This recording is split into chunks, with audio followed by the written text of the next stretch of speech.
SC రిజర్వేషన్ల వర్గీకరణ అమలుకై జరుగుతున్న మేధావుల సంఘీభావ సభకు అధ్యక్షత వహించిన తమ్ముడు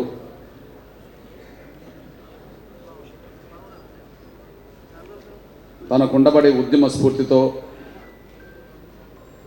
ఆయనకుండబడే ఆ స్ఫూర్తికి అనుగుణమైన విలువల గల జీవితంతో ముందుకు సాగుతుండడం వల్ల సమాజంలో ఉండబడే అన్ని వర్గాల మేధావులతో సంబంధాలు కలిగి వాళ్ళతో మమేకం కావడం వల్ల వారందరినీ ఒకే వేదిక మీద తీసుకొచ్చి వర్గీకరణ అమలు ప్రయత్నంలో వారందరి మద్దతును మరోసారి ఈ ఉద్యమానికి అందించిన తమ్ముడు ప్రొఫెసర్ చింతకింది కాశం గారికి,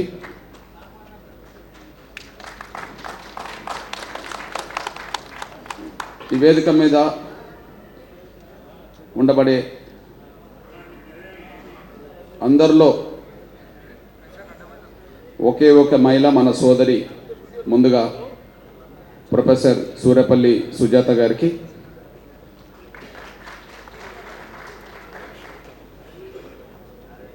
ఎస్సీ వర్గీకరణ లక్ష్యం చేరాలి, అమలు జరగాలి,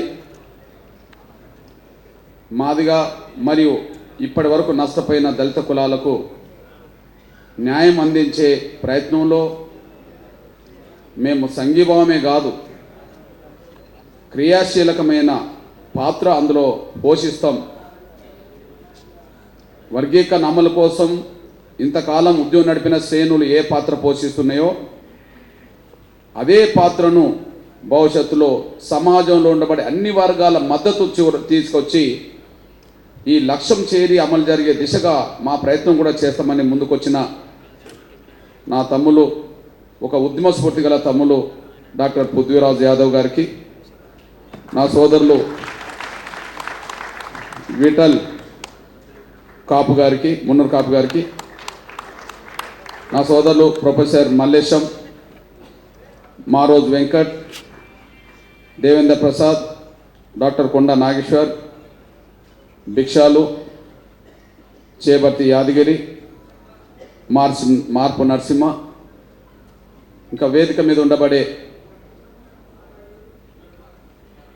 మాదిగ ఎంప్లాయీస్ ఫెడరేషన్ తెలంగాణ రాష్ట్ర కార్యవర్గ సభ్యులకి, ఈ సమావేశాన్ని జయప్రదం చేయడానికి వచ్చిన మాదిగ మరియు వర్గీకరణను సమర్థిస్తూ వచ్చిన అన్ని వర్గాల సంబంధించిన ఉద్యోగులు, మేధావులందరికీ,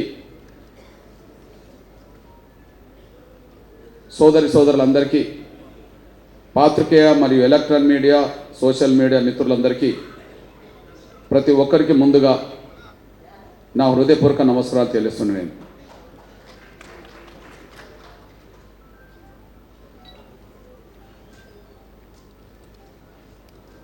ఎస్సీ రిజర్వేషన్ల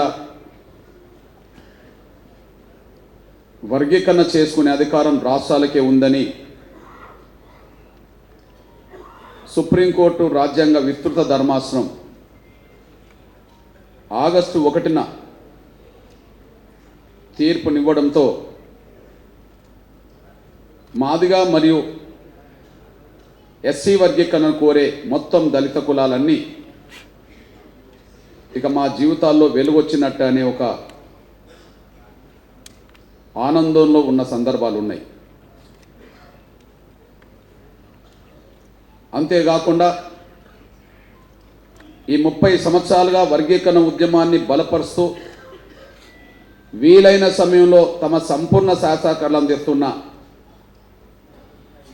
వీలైన సమయంలో వాళ్ళ సంపూర్ణ సహకారాలు అందిస్తూ వచ్చిన అన్ని వర్గాల ప్రజలు, మేధావులు, రాజకీయ పక్షాలు కూడా ఆగస్టు సుప్రీంకోర్టు 1వ తారీఖు నడిచిన తీర్పును స్వాగతించాయి.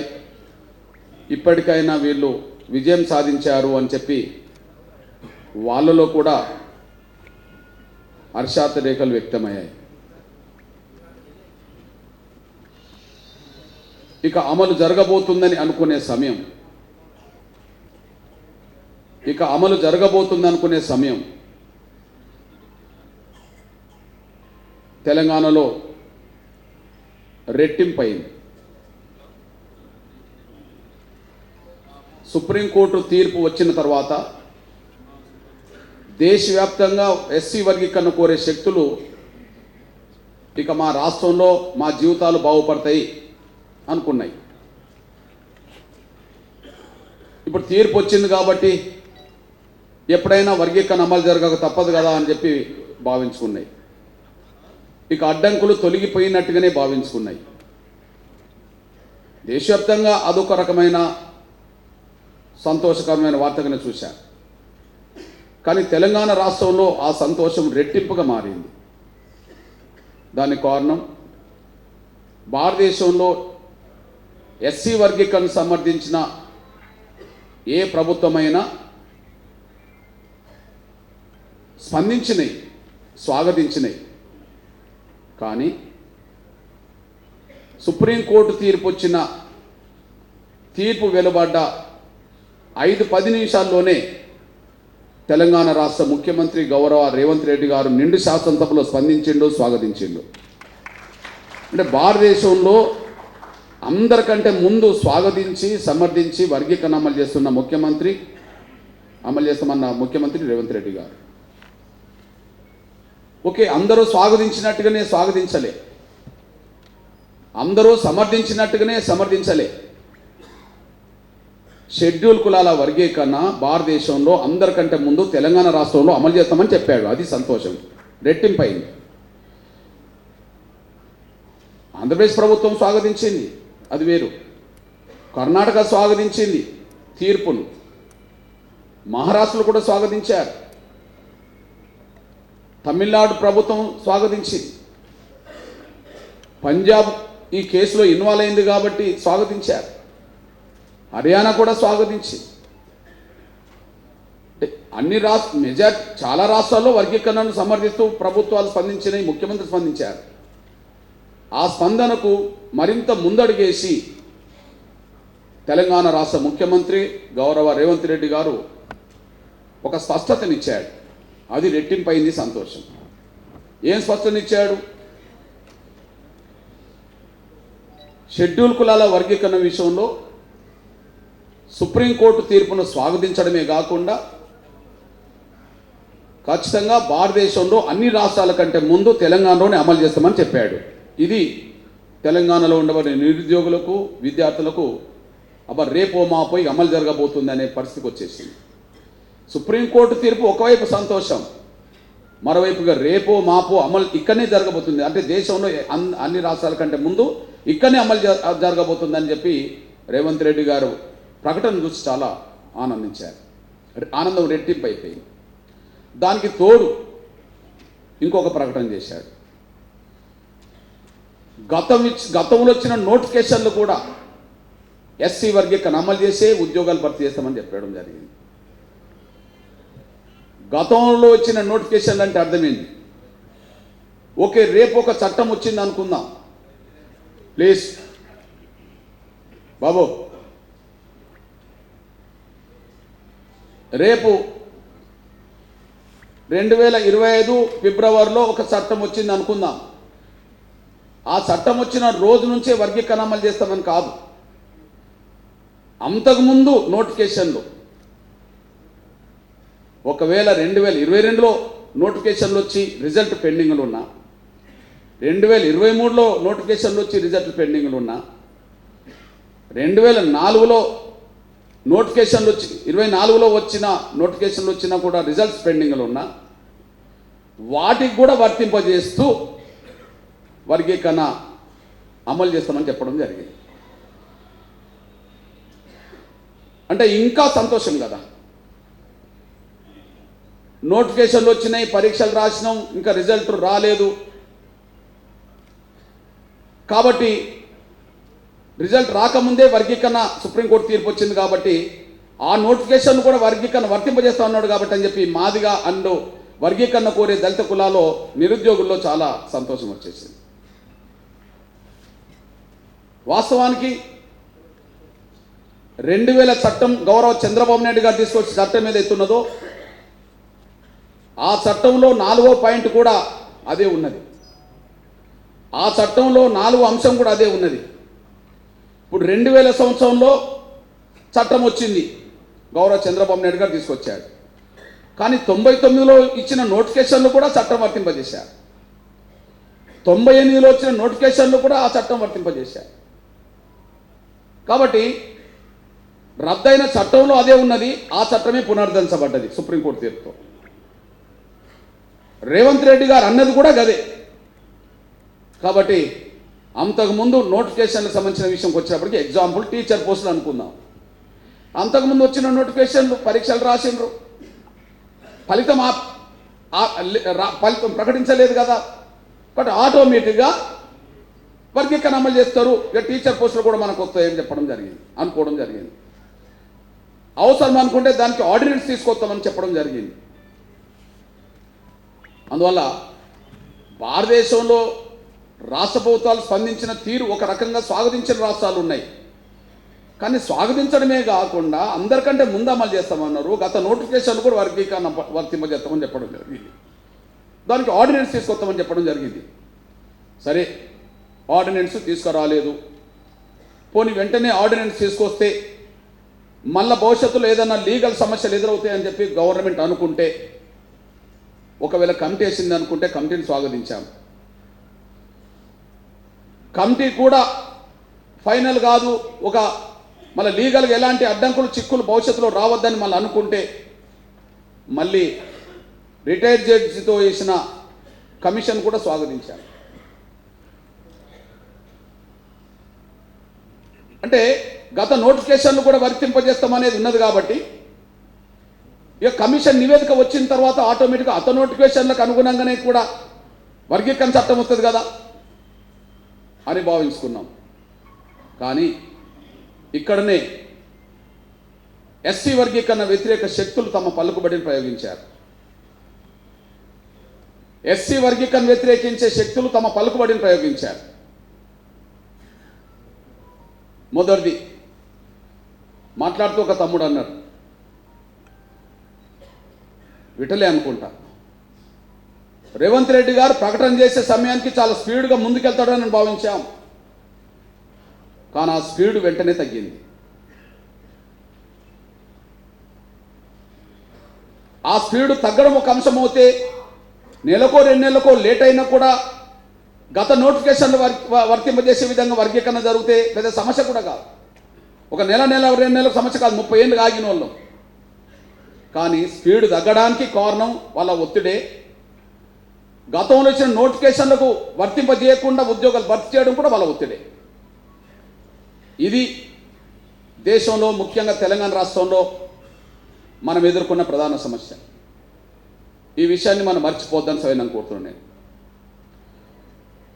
కాబట్టి గత నోటిఫికేషన్లకు వర్తింపజేయకుండానే ఉద్యోగాలు భర్తీ చేస్తున్నప్పుడు, మరింత జాప్యం జరిగే పద్ధతిలో వీళ్ళు వ్యవహరిస్తున్నప్పుడు మనం ఇంకా మౌనంగా ఉంటే నష్టపోయేది మనమే కదా. అంతేకాకుండా ఆ 2 అంశాలతో పాటు సాధ్యమైనంత మేరకు వర్గీకరణ అంశాన్ని మరింత చిక్కుల్లోకి నెట్టాలి. ఏ చిన్న పాయింట్ దొరికినా ఆ పాయింట్ను ఆసరా చేసుకొని దీన్ని వివాదాస్పదం చేయాలి. అవసరం అనుకుంటే ఇక్కడ కూడా ఏదైనా లీగల్ చిక్కులు వచ్చే విధంగా కూడా చేయాలి అని చెప్పి మరో కుట్ర కూడా వాళ్ళు తెరలేపారు. ఒక్క మాటలు చెప్పాలంటే ముందు స్పీడ్ తగ్గించడం చేశారు, 2 వర్గీకరణ లేకుండానే ఉద్యోగాలు భర్తీ చేసే ఒత్తిడికి పెట్టి వాళ్ళు ముందుకు తీసుకెళ్లారు. ఇక 3వది అసలు వర్గీకరణ అమలు జరగకుండా ఎట్లా చేయాలని చెప్పి కుట్రలు చేస్తున్నారు. సుప్రీంకోర్టు తీర్పు వచ్చినా కూడా ఒకవేళ కమిషన్ స్టడీ చేస్తున్న ఈ సమయంలో కూడా దీన్ని మరింత జాప్యం చేసి లేదా చిక్కులకు నెట్టేసి ఒక ప్రయత్నం కూడా చేస్తున్నారు. అందుకు అనుగుణంగానే హైకోర్టులో కూడా మళ్ళీ కేసులు వేశారు. అసలు కమిషన్ వేసే అధికారం ఎక్కడిది, కమిటీ వేసే అధికారం రాష్ట్రానికి ఎక్కడిది అనే పద్ధతిలో మళ్ళీ హైకోర్టులకు వెళ్ళారు. అది ఆంధ్రప్రదేశ్లో వెళ్ళారు, ఇక్కడ కూడా వెళ్ళారు. అంటే వర్గీకరణ వ్యతిరేక శక్తులకు ముందు వెంటనే పలుకుబడి జాప్యం జరగడానికి ఉపయోగపడ్డది. సాక్ష్యం నిజంగా అందరికంటే ముందే అమలు చేస్తామన్న రేవంత్ రెడ్డి గారు తమ్ముడు మల్లేశం, ప్రొఫెసర్ మల్లేశం చెప్పినట్టుగా తమ్ముడు కాసిం, నాతో పాటు మన మంత్రి గౌరవ దామోదర నరసింహతో పాటు మన ఎమ్మెల్యేలు, అదే సమయంలో మాజీ మంత్రివర్యులు మన మోత్పల్లి నరసింహ అందరం కలిసి వెళ్ళారు. వెళ్ళినప్పుడు మాతో మాట్లాడిన మాటలు అంతకుముందు ఆయన మాట్లాడిన దానికి అనుగుణంగానే ఉన్నాయి.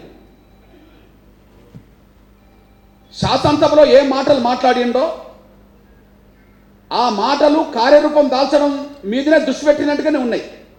ఏం చెప్పిండు? 2 రోజుల్లో కమిటీ డిక్లేర్ చేస్తా, 2 days, 22వ తారీఖు నాడు కలిశాం.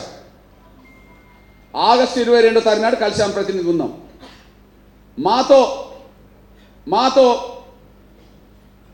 గంటకు పైగా వెచ్చించాడు.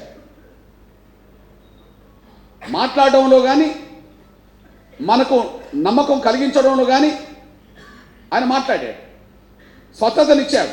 ఏం చెప్పాడు? ఏమాత్రం ఆలోచన చేయకుండా ముందు నేను కమిటీ వేస్తా. ఈ కమిటీ ఏం చేయాల్సిన అవసరం లేదు. ఇప్పటికే వర్గీకరణ అమలు జరుగుతున్న రాష్ట్రాలు 2 ఉన్నాయి కదా, పంజాబ్ అండ్ తమిళనాడు. పంజాబ్ తమిళనాడు రాష్ట్రాలకు మీరు తొందరగా వెళ్ళిరండి. ఆ డెలిగేషన్ కొంతమంది మంత్రులతో వేస్తా, అందులో మీ ఎమ్మెల్యేలు కూడా పోండి, ఒక 4-5 రోజుల్లో పని పూర్తి చేసుకొని రండి అన్నాడు. అంటే 22వ తారీఖు నాడు చెప్తే 24వ తారీఖు నాడు 25వ తారీఖు నాడు కమిటీ వేస్తామని చెప్పడం జరిగింది. అంటే 2-3 రోజులు అన్నాడు. వాస్తవమే. చేసే పని ఏంటిది? పంజాబ్ అండ్ తమిళనాడు రాష్ట్ర ప్రభుత్వాలు వర్గీకరణ అమలు చేస్తున్నాయి కనుక దాన్ని ఒకసారి స్టడీ చేసి వస్తూ ఆంధ్రప్రదేశ్ ప్రభుత్వం గతంలో అమలు చేసింది కదా, చంద్రబాబు నాయుడు గారు ముఖ్యమంత్రి ఉన్నాడు కదా, వస్తూ అక్కడ కూడా పర్యటన చేసి అక్కడ వివరాలు తీసుకొని ఇక్కడ రండి. వీలైతే హర్యానా కూడా వెళ్ళిరండి, వాళ్ళు కూడా స్వాగతించారు కదా. పంజాబ్ వెళ్తుంది కాబట్టి హర్యానా కూడా వెళ్ళండి.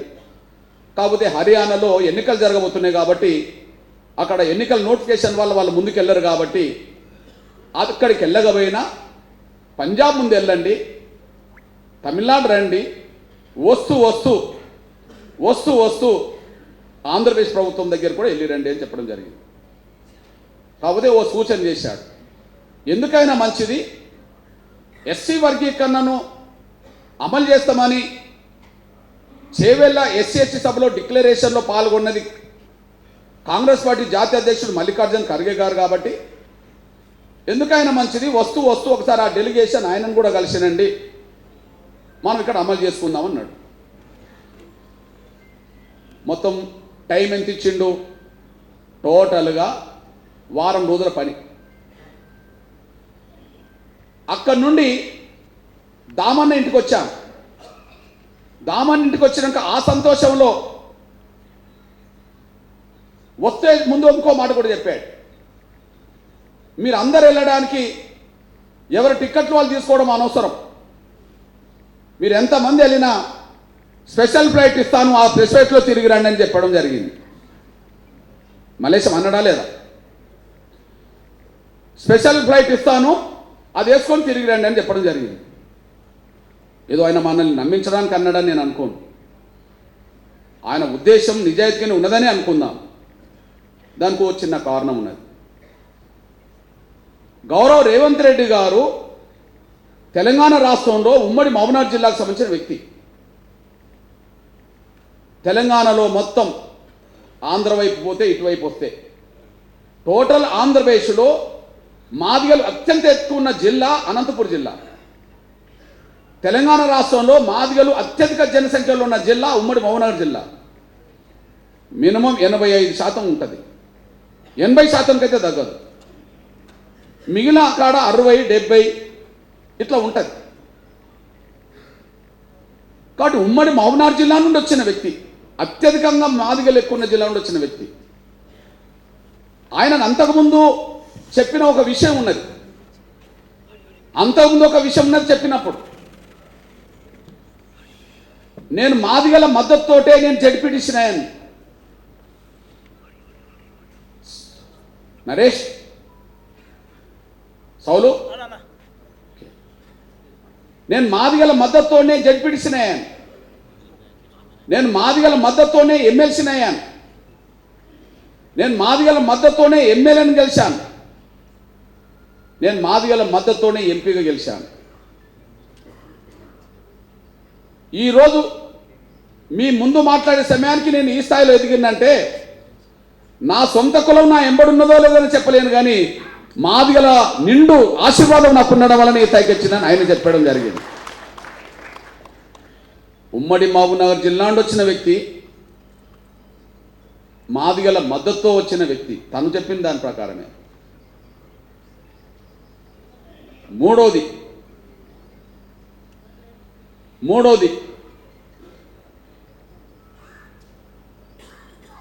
ఎస్సీ రిజర్వేషన్ల వర్గీకరణ ఉద్యమంలో పాల్గొన్న వ్యక్తి. ఒకసారి రేవంత్ రెడ్డి గారి మాటల్ని మనం నిజాయితీగానే విశ్వసించాం, ఆయన నిజాయితీగానే చెప్పిండని కూడా అనుకుందాం. అందుకు సాక్ష్యం ఆయన ఎవరి అండదండలతో ఎదిగిండో ఆయన చెప్పిన సాక్ష్యం వినండి. ఒకటిసారి నేను ఇండిపెండెంట్ జడ్పీటీసీ వచ్చినప్పుడు మాదిగల పిల్లలు నన్ను బస్సులో తీసుకెళ్ళి నాకు గెలిపించారు. రెండవసారి నేను ఎమ్మెల్సీగా ఇండిపెండెంట్ గా నిలబడినప్పుడు మాదిగల బిడ్డలు ఎంఆర్పిఎస్ లో కృష్ణన్న దగ్గర నాయకత్వ లక్షణాలు పులుచుకున్న వాళ్ళే ప్రతి ఎంపీటీసీ కౌన్సిలర్ దగ్గర పోయి కాలు మొక్కి నన్ను గెలిపించారు. మూడవసారి 2009లో నేను కొడకల్లో 14 రోజుల్లో ఎమ్మెల్యే తెచ్చినట్టే మాదిగల బిడ్డల శ్రమ ఉన్నది, మీ భాగస్వామ్యం ఉన్నది. పార్లమెంటు సభ్యుడిగా కాంగ్రెస్ పార్టీ అధ్యక్షుడిగా ఉన్నారంటే నా జాతి ఏర్పడిందో లేదో నాకు తెలియదు, కానీ మీ జాతి మాత్రం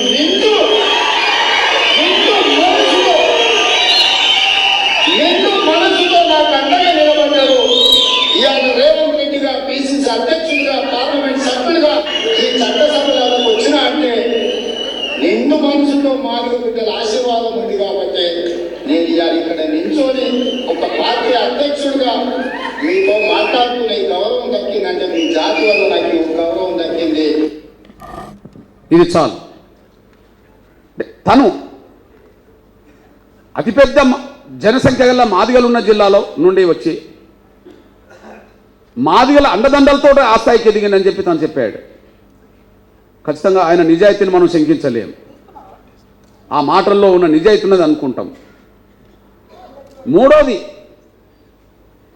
ఆయన ఎస్సీ వర్గీకరణ ఉద్యమం జరిగిన రోజుల్లో జడ్పీటీస్గా ఉన్న సమయంలో మనోళ్ళకు అండదండలు అందించిండు, కార్యక్రమంలో పాల్గొన్నాడు.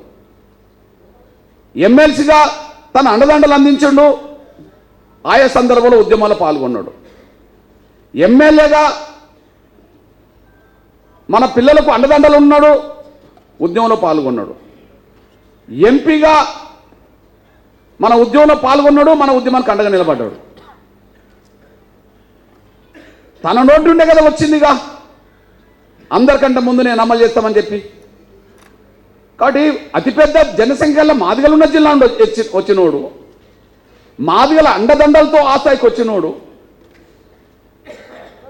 వర్గీకరణ ఉద్యమంలో వివిధ సందర్భాల్లో భాగస్వామైనోడు ఖచ్చితంగా ఆయన మాట నిలబెట్టుకుంటాడని మనం అనుకుంటాం సహజంగా. అందుకని చాలా సంతోషంలో మాదిగ జాతి వర్గీకరణ కోరే దళిత శక్తులన్నీ ఉన్నాయి. కానీ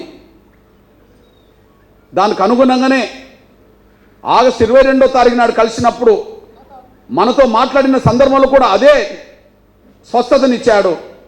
వారం రోజుల్లో ఈ ప్రక్రియ పూర్తి చేసుకొని మొదటి వారంలో కంప్లీట్ చేద్దామని చెప్పడం జరిగింది. 22వ తారీఖు నాడు కలిస్తే 31వ తారీఖు లోపు షెడ్యూల్ వేసుకున్నాం. అంటే ఏ రోజు స్పెషల్ ఫ్లైట్లో పంజాబ్ వెళ్ళబోతున్నాం అంటే స్పెషల్ ఫ్లైట్ వచ్చిందిగా మనకు. అంటే ఏ రోజు స్పెషల్ ఫ్లైట్లో పంజాబ్ వెళ్ళబోతున్నాం, వస్తూ ఏ రోజు ఢిల్లీ లాగాలి, ఎప్పుడు ఏ టైంకి ఢిల్లీ ఆగాలి, ఢిల్లీ నుంచి అదే ఫ్లైట్లో మళ్ళీ మద్రాసు ఎప్పుడు పోవాలి, చెన్నై, అట్నుంచి వచ్చేటప్పుడు మళ్ళా అమరావతిలో ఎప్పుడు దిగాలి, అక్కడ చంద్రబాబు నాయుడు గారిని కలిసి మళ్ళీ హైదరాబాద్ ఎప్పుడు చేరాలంటే అంత 31 వేసుకున్నాం. అంతా మొత్తం అందరికీ 3Dలో పెట్టి చూపించినట్టే జరిగింది మొత్తం సినిమా. అంటే 31 తారీఖు లోపు రిపోర్ట్ తయారు చేయాలి, 1-2 తారీఖు లోపు ప్రభుత్వానికి అప్పజెప్పాలి. మొదటి వారంలో క్యాబినెట్ తీర్మానం చేసి మొదటి వారంలో స్పెషల్గా ఆర్డినెన్సో లేదా చట్టమో తీసుకురావాలని చెప్పి ఒక నిర్ణయం జరిగింది. నేను మళ్ళీ చెప్తున్నా, ఆయన మాటల్లో నేను శంకిస్తానని అనుకోబాకండి, కానీ చెప్పిన ఉద్దేశం అది, చెప్పిన సందర్భం అది, నమ్మడానికి కారణం గతంలో ఉన్న చరిత్ర ఉన్నది. కానీ వాళ్ళ పలుకుబడితో ఆయనను కూడా శాసించి ఒక అడుగు కూడా ముందుకెళ్లకుండా చేయగలిగారు. వాళ్ళకు ఉండబడే పలుకుబడితో ఒక అడుగు కూడా మళ్ళీ ముందుకు వేయకుండా చేశారు. ఆగస్టులో చెప్పిన కమిటీ అక్టోబర్లో పడ్డది. అక్టోబర్ కమిషన్ ఎప్పుడు వచ్చింది కదా, అంటే దాదాపు 2 నెలల టైం తీసుకుంది.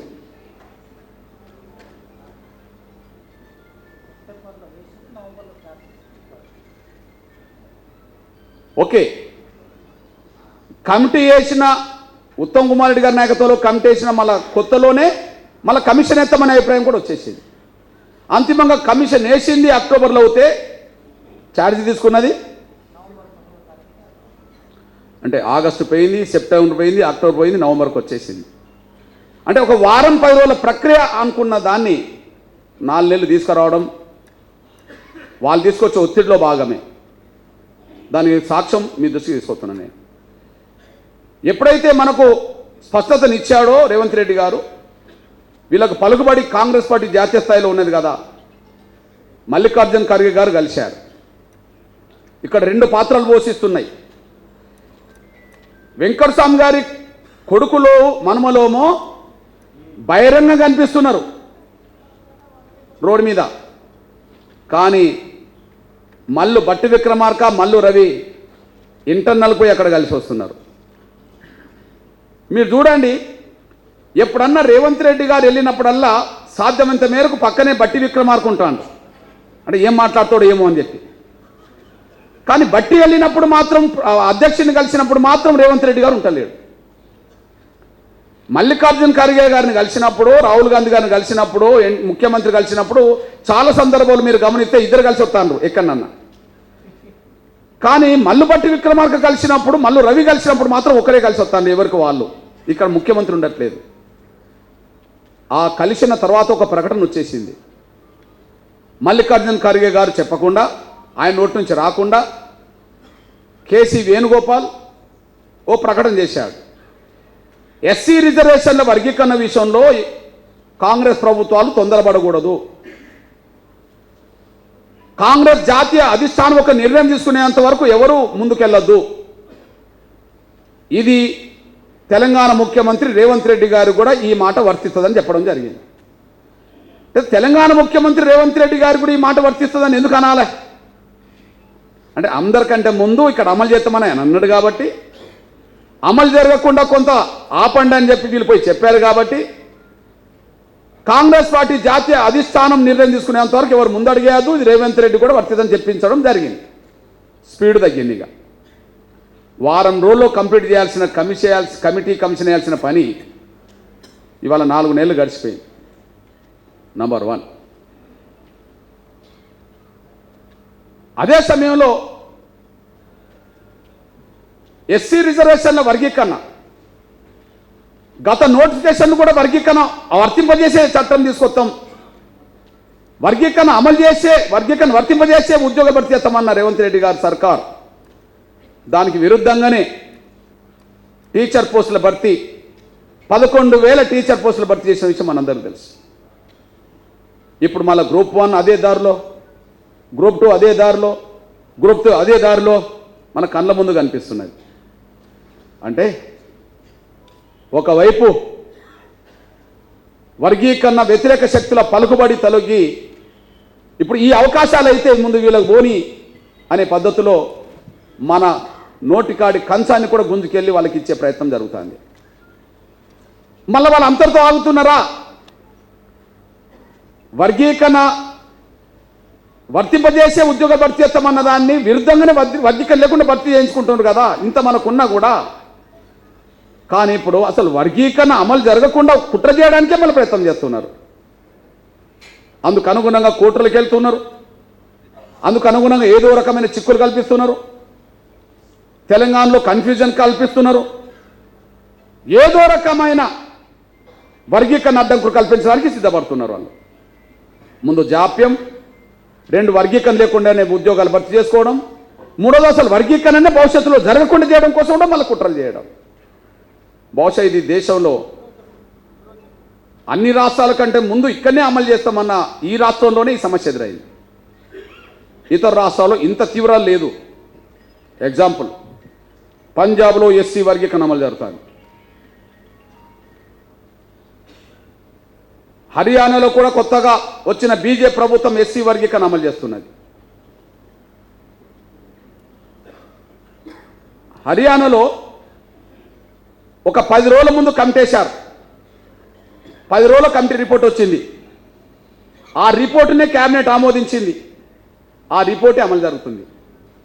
అంటే వర్గీకరణ అమలు చేయాలన్న కాడ, చిత్తశుద్ధి ఉన్న కాడ 10 రోజుల్లో ప్రక్రియ పూర్తి చేశారు. రేవంత్ రెడ్డి గారు చెప్పిన దాని ప్రకారం కూడా వారం 10 రోజుల ప్రక్రియ.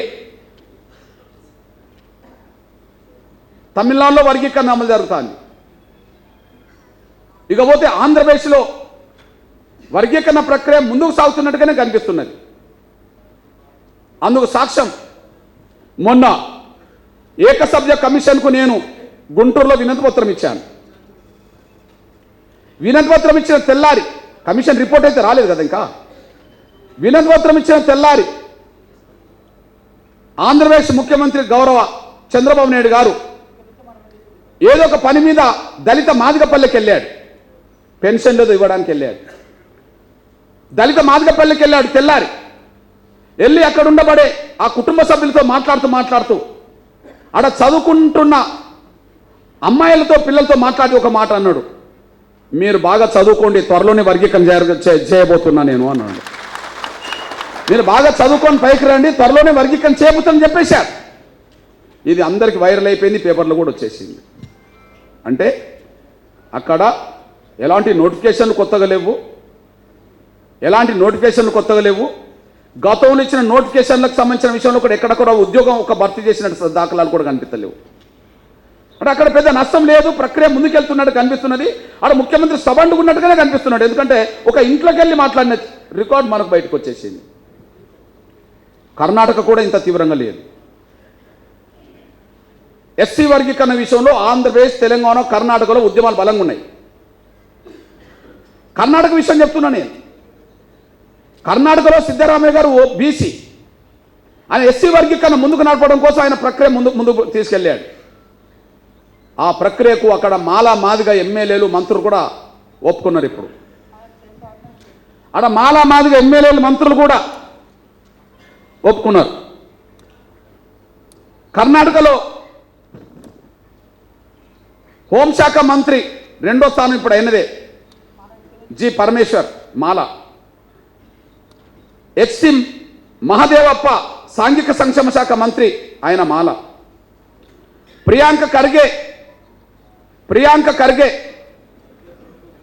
ఇప్పుడు మల్లికార్జున ఖర్గే గారు కొడుకే, ఆయన మాల. వీళ్ళు ముగ్గురు ఎస్సీ వర్గీకరణ జరగాల్సిందే, అందరం కలిసి మళ్ళీ పంచుకొని బాగుపడదామని చెప్పి వాళ్ళు ప్రకటన చేశారు. మన మాదిగ మంత్రులు ఇద్దరు ఉన్నారు, మునియప్ప, తిమ్మాపూర్. మునియప్ప పౌర సరఫరా ఆహార శాఖ మంత్రులు, తిమ్మాపూర్ ఎక్సైజ్ శాఖ. గమ్మత్తుకున్నది శాఖలు, తినడం తాగడం. వాళ్ళు సెలక్షన్ కూడా ఎట్లున్నదో చూడండి. ఓకే,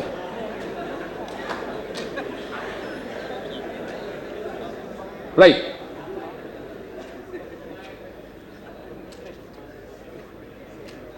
రెండు సందర్భాల్లో డి పరమేశ్వర్ ఇంట్లో మాలా మాదిగ మంత్రులు కూర్చున్నారు ఒకసారి. మహాదేవ ఇంటికాడ కూడా మాలామాదిగా మంత్రులు కూర్చున్నారు, ఉమ్మడిగా ప్రకటన చేశారు. ఈ మధ్యలో బెల్గాంలో పెద్ద సభ జరిపిండ్రు మాదిగలు. ఆ సభకు మాలామాదిగ మంత్రులు పోయిండ్రు.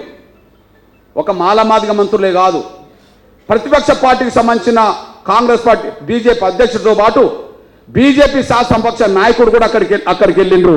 వర్గీకరణ త్వరగా పూర్తి చేస్తున్నామని చెప్పి అధికార ప్రతిపక్షాలు మాట్లాడినాయి. ఒక వేదిక మీద, మాదిగల వేదిక మీద మాలామాదిగ మంత్రులు పోయిండ్రు, ప్రతిపక్ష నాయకులు కూడా పోయిండ్రు. వర్గీకరణ త్వరగా పూర్తి చేస్తామని ముందుకెళ్ళడం జరిగింది. అంటే ఎంతో కొంత కూడా సాఫీగా కొంత ముందడుగెత్తుంది అనిపిస్తున్నది. కానీ దేశంలోనే అన్ని రాష్ట్రాల కంటే ముందు తెలంగాణలో అమలు చేస్తామన్న కాన్నే వర్గీకరణ లేకుండా ఉద్యోగాలు భర్తీ చేయడం, వర్గీకరణ అడ్డు తగిలే శక్తులు రోడ్డు మీదకి రావడం, అసలు వర్గీకరణ ఎట్లా జరుగుతుందో చూస్తామన్నట్టుగా వాళ్ళే మీసాలు మేలెత్తాండ్రు, వాళ్ళే తొడలు కొడతాండ్రు, వాళ్ళే తొక్కిపోతామంటాండ్రు, వాళ్ళే ఇంకేదో చేస్తామని బెదిరిస్తాండ్రు. ఇక్కడ ఈ పరిస్థితి వచ్చేసింది. జాతీయ స్థాయిలో కాంగ్రెస్ దగ్గర ఉండబడే పలుకుబడిని ఉపయోగించి జాప్యం చేసే ఎత్తుగాడలు, వర్గీకరణ లేకుండానే నియామకాలు చేసుకునే ఎత్తుగాడలు, వర్గీకరణకు చిక్కు కల్పించే ఎత్తుగాడలు ఇక్కడ చేస్తున్నారు. ఈ ఎత్తుగాడలు వేయడానికి ముందుకొచ్చిన ప్రథమ నాయకుల్లో వెంకటస్వామి గారి కుటుంబమే ఇవాళ ప్రధాన పాత్ర పోషిస్తున్న విషయం మనం చూస్తున్నాం. ఒక్క మాటలు చెప్పాలంటే టోటల్గా దేశవ్యాప్తంగా వర్గీకరణ కోరే శక్తులు ఉన్నాయి, వర్గీకరణ వ్యతిరేకించే శక్తులు ఉన్నాయి అనుకుంటే సహజం కదా. ఒక న్యాయమైన ఉద్యమం జరుగుతున్నప్పుడు దాన్ని అడ్డుకునే శక్తులు కూడా ఉంటాయి కదా ఏదో రూపంగా. కానీ పంజాబ్లో అడ్డుకునే శక్తులతో పోల్చుకుంటే, హర్యానాలో అడ్డుకునే శక్తులతో పోల్చుకుంటే, తమిళనాడులో అడ్డుకునే శక్తులతో పోల్చుకుంటే, కర్ణాటక ఆంధ్రప్రదేశ్లో అడ్డుకునే శక్తులతో పోల్చుకుంటే, తెలంగాణ గడ్డ మీదనే అడ్డుకునే శక్తుల పాత్ర పెద్దగా కనిపిస్తున్నది. మళ్ళీ ఇక్కడ ఒక విషయం, భారతదేశంలో వర్గీకరణ వ్యతిరేక వర్గీకరణ అనుకూల శక్తులు ఉన్నాయనుకుంటే, వర్గీకరణకు అనుకూలమైన శక్తులు ఉండబడే రాష్ట్రం ఏదైనా ఉంటే, వర్గీకరణ కోరుకునే జనం ఎక్కువ రాష్ట్రం ఏదంటే తెలంగాణ. జనసంఖ్యలో మాదిగలు వర్గీకరణ కోరుకునే దళిత శక్తులు ఇక్కడ ఎక్కువ ఉన్నాయి. సమాజం మద్దతు రెండో అంశం. సమాజం మద్దతు ఎక్కడైనా ఉన్నది వర్గీకరణ కోరుకునే శక్తులకు. కానీ వర్గీకరణకు అడ్డంకులు ఏ రాష్ట్రంలో వస్తున్నాయి? వర్గీకరణ కోరుకునే బలమైన జనం ఉన్న రాష్ట్రంలో వస్తున్నాయి. ఈ విషయం మనం మర్చిపోవద్దు. బలమైన జనాభా గల ఈ రాష్ట్రంలో, జనాభా పరంగా శక్తి రీత్యా తక్కువ ఉన్న వర్గీకరణ వ్యతిరేక శక్తులు ఉన్న ఈ రాష్ట్రంలో వాళ్ళు శక్తిని కూడా కట్టుకొని మేము వర్గీకరణ జరగనీయమని చెప్పి మాట్లాడుతున్న సందర్భం కనిపిస్తున్నది. దానికి అనుగుణంగా కోట్ల రూపాయలు ఖర్చు పెట్టి వాళ్ళు సమీకరణ చేసుకుంటున్న పరిస్థితి కనిపిస్తున్నది. అంటే దేశవ్యాప్తంగా వర్గీకరణ వ్యతిరేక శక్తులకు కేంద్ర బిందువు ఇప్పుడు తెలంగాణ గడ్డ మీద ఉండబడే వర్గీకరణ వ్యతిరేక శక్తులైన మాలలను తీసుకోవడం మీరు మర్చిపోరు. అంటే సవాల్, అతిపెద్ద జనసంఖ్య గల మాదిగలు ఉన్న ఈ రాష్ట్రంలో, మాదిగలతో పాటు వర్గీకరణ కోరుకునే దళిత శక్తులు ఉన్న ఈ రాష్ట్రంలో, అన్నిటికంటే అన్ని రాష్ట్రాల కంటే ప్రజాస్వామ్య ఉద్యమ శక్తులు ఎక్కువ ఉన్న ఈ రాష్ట్రంలో వర్గీకరణ జరగనీయమని చెప్పి వాళ్ళు మీసాలు మేలేసే కాడ, తొడలు కొట్టే కాడ, ఇతరత్ర చేసే కాడ వాళ్ళు కనిపిస్తున్నారు. ఇది ఎంత సవాలో అర్థం చేసుకోండి. తెలంగాణలో ఉండబడే మాదిగా వర్గీకరణ కోరుకునే దళిత శక్తులకు, ప్రజాస్వామిక శక్తులకు ఇదొక పెద్ద సవాల్. ఇకపోతే మీ దృష్టికి తీసుకొస్తున్నా నేను, ఈ వర్గీకరణ వ్యతిరేక శక్తులను కూడగట్టే కాడ వాళ్ళ కుటుంబమే దక్షిణ రాష్ట్రాల్లో ఉన్న వర్గీకరణ వ్యతిరేక శక్తులను ప్రోత్సహించింది గతంలో వెంకటస్వామి గారు. ఉమ్మడి ఆంధ్రప్రదేశ్లో వర్గీకరణ వ్యతిరేక మాల శక్తులకు, మాలలందరినీ నేను దోషులు అంటలేను, కానీ వర్గీకరణ వ్యతిరేక శక్తుల్ని ఖచ్చితంగా దోషులే అంట. వర్గీకరణ వ్యతిరేకంగా మాట్లాడితే వాళ్ళు మనవాదులే అంట. నేను ఇప్పటికీ అంట. ఎందుకు అనకూడదు? డాక్టర్ బాబాసాహెబ్ అంబేద్కర్ బ్రాహ్మణిజానికి వ్యతిరేకం అన్నాడు, కానీ బ్రాహ్మణులే కాదు కదా. డాక్టర్ బాబాసాహెబ్ అంబేద్కర్ బ్రాహ్మణిజానికి వ్యతిరేకం అన్నాడు, బ్రాహ్మణులే కాదుగా. అంటే బ్రాహ్మణిజం అంటే కింది కులాల అస్తిత్వాన్ని హక్కులను హరించడమే బ్రాహ్మణిజం అనుకుంటే, ఆ అస్తిత్వాన్ని ఉనికిని హక్కుల్ని నిరాకరించే వాళ్ళను బ్రాహ్మణిజంతో పోల్చాడు. కానీ బ్రాహ్మణులు అందరూ కాదు కదా. అంబేద్కర్ దళిత ఉద్యమం మొదలుపెట్టిన 1924లో కూడా బ్రాహ్మణులు ఆయనకు సపోర్ట్ చేశారు. ఉద్యమాన్ని ముందుకు తీసుకెళ్తున్న కాలంలో కొంత బ్రాహ్మణ సమాజం కొంత సపోర్ట్ చేసింది. కారణాలు ఏమైనా ఆయన పెళ్లి చేసుకున్న శ్రీమతి గారు కూడా బ్రాహ్మణే. అంటే బ్రాహ్మణిజానికి వ్యతిరేకమే కానీ బ్రాహ్మణులు కాదు కదా. మరి వర్గీకరణ వ్యతిరేక శక్తుల్ని ఎట్లా పోల్చాలి? 30 ఏళ్ల పాటు వర్గీకరణ అడ్డు తగులుతున్నారు కదా. నిన్ననే చెప్పాను, తమ్ముడు విన్నారు. ఈ దేశంలో రిజర్వేషన్ల మీద దేశంలో 2 సందర్భాలు బలమైన పోరాటాలు జరిగినాయి. ఒకటి డాక్టర్ బాబాసాహెబ్ అంబేద్కర్ కాలంలో కమ్యూనల్ అవార్డు వచ్చిన తర్వాత, రెండోది మండల కమిషన్ రిపోర్ట్ అమలు జరిగే ప్రక్రియ జరిగినప్పుడు. ఒక్కసారి మనం గమనించండి, ఆనాడు అంబేద్కర్ కాలంలో దళితులు బలహీనులు, అప్పటికీ అగ్రకుల వ్యవస్థ శక్తివంతమైంది. కానీ అంబేద్కర్ సాధించి పెట్టిన కమ్యూనల్ అవార్డుకు వ్యతిరేకంగా ఉన్నత వర్గాలు రోడెక్కినాయి. అంతిమంగా గాంధీ నిరాహారదీక్ష చేశాడు. ఆ నిరాహారదీక్ష జరుగుతున్న సమయంలోనే డాక్టర్ బాబాసాహెబ్ అంబేద్కర్ గాంధీ మధ్యలో ఒప్పందం జరిగింది. ఆ ఒప్పందం లాభ నష్టాల గురించి వెళ్తలేను కానీ, ఆ ఒప్పందంలో లాభ నష్టాల గురించి నేను వెళ్తలేను కానీ, ఆ ఒప్పంద ఫలితమే నేడు అమలు జరుగుతున్న రిజర్వేషన్లను మాత్రం చెప్పగలం. ఓకే, మరి అసలు రిజర్వేషన్లు దళితులకు అంగీకరించమన్న వాళ్ళు అగ్రకులాలు అవుతే, మా వాటర్ మాకు దక్కాలన్నది దళితులు అవుతే, ఆ ఇద్దరి మధ్యలో జరిగిన సంఘర్షణ కాలం 4-5 సంవత్సరాల కంటే మించలే.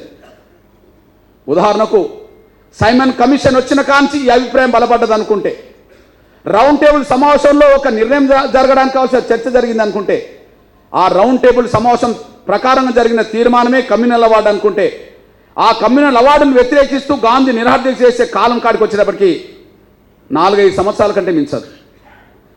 అంటే అగ్రకులాలు దళితుల మధ్యలో రిజర్వేషన్లు అడ్డుకుంటామనే వాళ్ళు, రిజర్వేషన్ కావాలంటున్న మధ్యలో 4-5 సంవత్సరాలు సమస్య పరిష్కారం అయిపోయింది. ఇప్పుడు ఎవరన్నా ఎస్టీల రిజర్వేషన్ ఎత్తేయాలని చెప్పి ఎవరన్నా మాట్లాడుతున్నారా? లేదే. ఎంతకాలం పట్టింది? 4-5 సంవత్సరాలు పట్టింది. తర్వాత మన బీసీలకు మండల కమిషన్ రిపోర్ట్ వచ్చిన తర్వాత, ఆ మండల కమిషన్ రిపోర్ట్ అమలు చేసే ప్రక్రియ వీపీ సింగ్ ప్రభుత్వం ముందుకు తీసుకెళ్తున్న కాలంలో మండల కమిషన్ వ్యతిరేకించింది ఎవరు? రిపోర్ట్ను అమలు జరగకుండా అడ్డుపడే శక్తులు ఎవరు? అగ్రకులాలే. వాళ్ళు రోడెక్కిండ్రు, అమలు జరగద్దని చెప్పి తగలబెట్టిండ్రు. వాళ్ళు కొంతమంది తగలబడ్డారు. ఆ రోజుల్లో దేశాన్ని తగలబెట్టే ప్రయత్నం చేశారు. కొంతమంది తగలబడి చనిపోయిండ్రు. ఆ రోజుల్లో ఎవరో ఒక పిల్లోడు చచ్చిపోతే దేశం మొత్తం మీద ఇండియన్ ఎక్స్ప్రెస్ వాళ్ళు పెద్దగా ప్రచారం చేసే విషయం మనం చూసాం అనుకుంది ఆ రోజుల్లో. అది కూడా అంటే బీసీలకు రిజర్వేషన్ ఒప్పుకోమని అగ్రకులాలు, బీసీలకు రిజర్వేషన్ కావాలని దళిత బీసీలు అందరూ కలిసి పోరాటం చేసి దాన్ని సాధించుకున్నారు. మొత్తానికి జరిగిన కాలం ఎంత అంటే ఒక 4-5 సంవత్సరాల కంటే మించలే ఘర్షణ. వద్దనే వాళ్ళ మధ్యలో, కావాలనే మధ్యలో, అంతే కదా. అంటే 2 సార్లు దేశంలో కుదిపిన సంఘటనలే కదా. కమ్యూనల్ అవార్డు వచ్చినప్పుడు లేదా మండల కమిషన్ వచ్చినప్పుడు దేశం మొత్తం కుదిపోయింది కదా. అయినప్పటికీ 4-5 సంవత్సరాల్లో అటు ఇటు సమస్య పరిష్కారం అయింది కదా. కానీ 3వసారి దేశవ్యాప్తంగా చర్చ ఎస్సీ వర్గీకరణ జరుగుతుంటే ఎస్సీ వర్గీకరణ అడ్డుకుంటామని చెప్పి 30 ఏళ్ళు అడ్డుపడుతున్నారు కదా. వీళ్ళు 30 ఏళ్ళు అడ్డం పడుతున్నారు కదా. 97లో వర్గీకరణ సాధిస్తే ఆ ఫలాలు అనుభవిస్తున్న సమయంలో మన నోటికాడు కూడు కంచం లాక్కున్నారు కదా. మళ్ళీ 2000 సంవత్సరంలో రాష్ట్రపతి ఆమోదంతో సాధిస్తే 4 ఏళ్ళు అనుభవిస్తూ మన పిల్లలు పైకెత్తున్న సమయంలో ఇప్పుడు 3 ప్రొఫెసర్లు ఉన్నారు. మన చెల్లె ప్రొఫెసర్ సుజాత వర్గీకరణ వల్ల వచ్చిందని చెప్పుకున్నది కదా. కాసిం వర్గీకరణ వల్ల వచ్చిందని చెప్పింది కదా. మన మల్లేష్ ఇప్పుడు ప్రధాన పత్రం పోషిస్తున్న మల్లేష్ ప్రొఫెసర్ వర్గీకరణ వల్ల వచ్చారు కదా. వర్గీకరణ ఈ 3 మనకు కనిపించేవాళ్ళు కాదు కదా. అట్లా మన పిల్లలు కొద్దిగా పైకొస్తున్న సమయంలో మళ్ళా మన బిడ్డల నోటికాడు కూడు కంచాన్ని మళ్ళలాక్కున్నారు కదా. 20 ఏళ్ళు మళ్ళీ దాన్ని నిలబెట్టడం కోసం అష్టకష్టాలు పడ్డాం కదా. 20 ఏళ్ళు మళ్ళీ ఆ లక్ష్యాన్ని సాధించడం కోసం అష్టకష్టాలు పడ్డాం కదా.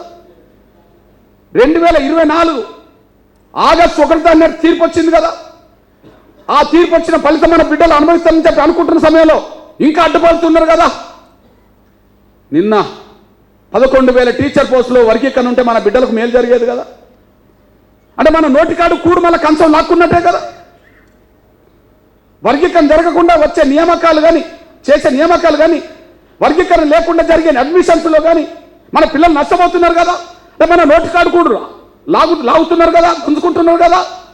నేను మళ్ళా అంటున్నా, నేను 30 ఏళ్ల పాటు ఈ పోరాటం ఎందుకు జరుగుతుంది?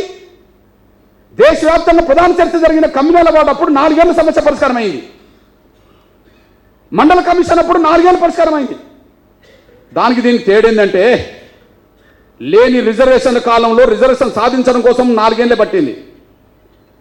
అది కమ్యూనల్ అవార్డు కాలమైనా లేదా మండల కమిషన్ కాలమైనా. అరే లేని కాడ అగ్రకులాలు ఒప్పుకోవడానికి 4 ఏళ్ళే పట్టింది అప్పుడు ఇప్పుడు. కానీ ఉన్నది పంచుకుందామంటే ఒప్పుకోవడానికి ప్రయత్నం చేయండి ఇప్పుడు 30 ఏళ్ళ పాటు. ఉన్నది పంచుకుందామంటే లేనిదే కదా, లేని కాలంలో కదా అగ్రకులాలు ఒప్పుకున్నాయి, అది అమలు జరిగింది కదా. లేని కాలంలో కదా మండల కమిషన్ ఒప్పుకున్నది, అమలు జరుగుతున్నది కదా. అమలు జరుగుతున్న కాడ రిజర్వేషన్లు పంచుకుందామంటే ఒప్పుకోవట్లేదే. ఉన్నది పంచుకుందాము, అందరం పైకి వద్దాం, అందరం బాగుపడదామని చెప్తే లేదు మేము పంచుకొని, దీన్ని రాష్ట్రపతి ఆమోదిస్తాడు, డోంట్ కేర్. కేఆర్ నారాయణ రాష్ట్రపతిగా ఉన్న కాలంలో ఎస్సీ వర్గీకరణ సమర్థించాడు. మన్మోహన్ సింగ్ గారు కమిషన్, ఉషా మేర కమిషన్ వేశాడు ప్రధానమంత్రిగా. పోనీ ఇప్పటి ప్రధానమంత్రి గౌరవ నరేంద్ర మోడీ గారు ఎస్సీ వర్గీకరణ సంపూర్ణ సహకారం అందించి సుప్రీంకోర్టులో వర్గీకరణ విషయంలో కేంద్రం అఫిడవిట్ ఇవ్వడానికి కోఆపరేషన్ చేశారు. ప్రధానమంత్రులు మీకు అనుకూలమైన మేము కాదు పో అంటుండు. సుప్రీంకోర్టు చీఫ్ జస్టిస్ ఆధ్వర్యంలో వచ్చిన తీర్పు కూడా మాకు డోంట్ కేర్ అంటాను. దేశంలో పడ్డ ప్రతి కమిషన్ వర్గీకరణ సపోర్ట్ చేస్తుంది. మనలాంటి వాళ్ళం పుట్టకముందు వచ్చిన లోకూర్ కమిటీ, 65లో వచ్చిన లోకూర్ కమిటీ నుంచి మొదలుకుంటే, మన ఉద్యమం ప్రారంభంలో వచ్చిన రామచంద్ర కమిషన్, మన ఉద్యమం మధ్యభాగంలో వచ్చిన ఉషా మేర కమిషన్, పక్క రాష్ట్రంలో కర్ణాటకలో వేసిన జస్టిస్ సదాశివన్ కమిషన్, తమిళనాడులో వేసిన జస్టిస్ జనార్దన్ కమిషన్, లేదా మహారాష్ట్రలో వేసిన లాహోజీ సాల్వే కమిటీ, లేదా హర్యానాలో పంజాబ్లో వేసిన గుర్నామ్ సింగ్ కమిషన్, ఉత్తరప్రదేశ్లో వేసిన హుకుమ్ సింగ్ కమిషన్, ఏ కమిషన్ వేసినా ఆయా రాష్ట్రాల్లో వర్గీకరణ జరగాలని కోరుకుంటున్నాయి. ఎన్ని కమిషన్లు వర్గీకరణకు అనుకూలమైనా మేము వర్గీకరణ ఒప్పుకోమని వీళ్ళంటాను. సమస్త సమాజం మాలయేతర సమాజం, సమస్త సమాజం మాలయేతర సమాజం, మాలయేతర దళిత కులాల్లో వర్గీకరణ కోరుకుంటుండ్రు. ఆ వర్గీకరణ కోరుకునే కాడ మేము మాలలతో కలిసి ఉండం, మాదిగలతో కలిసి ఉండం అనేది వాళ్ళ స్వేచ్ఛ, వాళ్ళ హక్కుకు సంబంధించిన విషయం ఎవరికైనా. అవును, ఇంతకాలం దళితుల్లో మాలలు అనుభవించిండ్రు, రిజర్వేషన్ పాలలు ఎక్కువ పొందిండ్రు, మేము మాలలతో కూడా కలిసి ఉండమని మాల అనుబంధంగా అనబడుతున్న కొన్ని కులాలు అంటున్నాయి. లేదే భవిష్యత్తులో మేము మాదిగలతో నష్టపోవద్దని చెప్పి ఇంతకాలం ఉండబడే మాదిగలకు అనుబంధంగా అనబడుతున్న కొన్ని కులాలు మాకు సపరేట్ కావాలంటున్నాయి. ముందు ఎవరి హక్కునైనా గౌరవించడం అనేది మనం నేర్చుకుందాము. కానీ వాళ్ళు ఎవరి హక్కును అంగీకరించలేరే. ఎవరికైనా కలిసి ఉందామని అభిప్రాయం కలిగి ఉండడం తప్పు కాదు, కలిసి ఉంటే మేము నష్టపోతామని అభిప్రాయం కలిగి ఉండడం తప్పు కాదు. కలిసి ఉండాలన్న వాళ్ళ ఇష్టం, స్వేచ్ఛగా మాకు స్వతంత్రంగా మా వాటా మాకు కావాలని ఏ కులం కోరినా వాళ్ళ అభిప్రాయం, వాళ్ళ ఇష్టం, మనం గౌరవించాల్సిందే. అనుమానాలతో అపనమ్మకాలతో ఎవరిని కలిసి ఉండాలని అనుకున్నా కూడా అది భవిష్యత్తులో అది ఇంకొకరికి అన్యాయం జరగడానికి దారితీసింది అనుకో, అది మనకు మంచిది కాదు కదా. ఈ నేపథ్యంలో మీ అన్నగారిని చెప్తున్నానే, ఈ నేపథ్యంలో మీరు అర్థం చేసుకుంటారని ఆశిస్తున్నానే. షెడ్యూల్ కులాల వర్గీకరణ మేము అంగీకరించమని చెప్పి ఒక్క మాలలే అంటుండ్రు, కానీ ఇంకెవరన్నా అంటుండ్రా? వర్గీకరణ కోరుకునే వాళ్ళలో మేము ఎక్కడుండాలి ఎక్కడ ఉండకూడదు అనే విషయం వాళ్ళ స్వేచ్ఛకు హక్కుకు సంబంధించిన విషయమే. కానీ అసలు వర్గీకరణ వ్యతిరేకించిన వాళ్ళు ఎవరంటే ఒక మాలలే కదా. అంటే 59 కులాల్లో ఒక కులమే వర్గీకరణ అడ్డుతగులుతున్నది. అందులో ప్రజాస్వామికవాదులు ఉన్నామంటుండ్రు కదా, ఎవరు రమ్మన్. అందులో వర్గీకరణ సమర్థించేటోళ్ళు ఉన్నామని అంటున్నారు కదా, ఎవరు రమ్మన్. ఎవరు కనిపిస్తలేరు.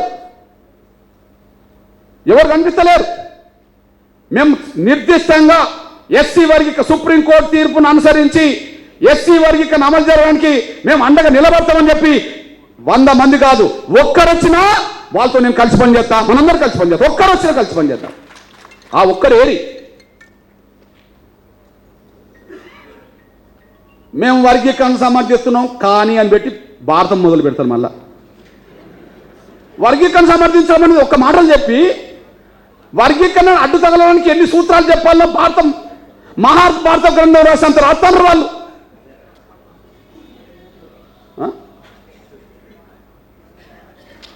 అంటే వాళ్ళకి ఇష్టం లేదు అసలే. డైరెక్ట్ వ్యతిరేకించిన వాళ్ళన్నా మనకు పెద్ద ప్రాబ్లం కాదు, యుద్ధంలో అటో ఇటో ఉంటారు. అసలు ఈ బ్యాచ్ అట్లా కూడా లేదు. మళ్ళా సమాజం దృష్టిలో మళ్ళీ డెమోక్రసీగా కనిపించాల, మళ్ళీ వర్గీకరణ మాల కులతత్వం ద్వారా అమలు జరగద్దు అంతే. వాళ్ళకంటే నడి రోడ్డు మీద వర్గీకరణ జరగనీయమని అనేటోళ్ళకంటే ఈ నుసుకుడు బ్యాచ్ తోటే అసలు ప్రమాదం. ఈ ముసుగు బ్యాచ్ తోటి, ఈ నొసుగుడు బ్యాచ్ తోటే ఈ ప్రమాదం. వాళ్ళు రమ్మను, అరే వర్గీకరణ జరగాలి, అమలు జరగాలి, ఈ సమస్యలు ఇంటర్నల్గా పరిష్కరించుకుందాం. ఎవరొద్దాను, ఏమున్నాయి సమస్యలు?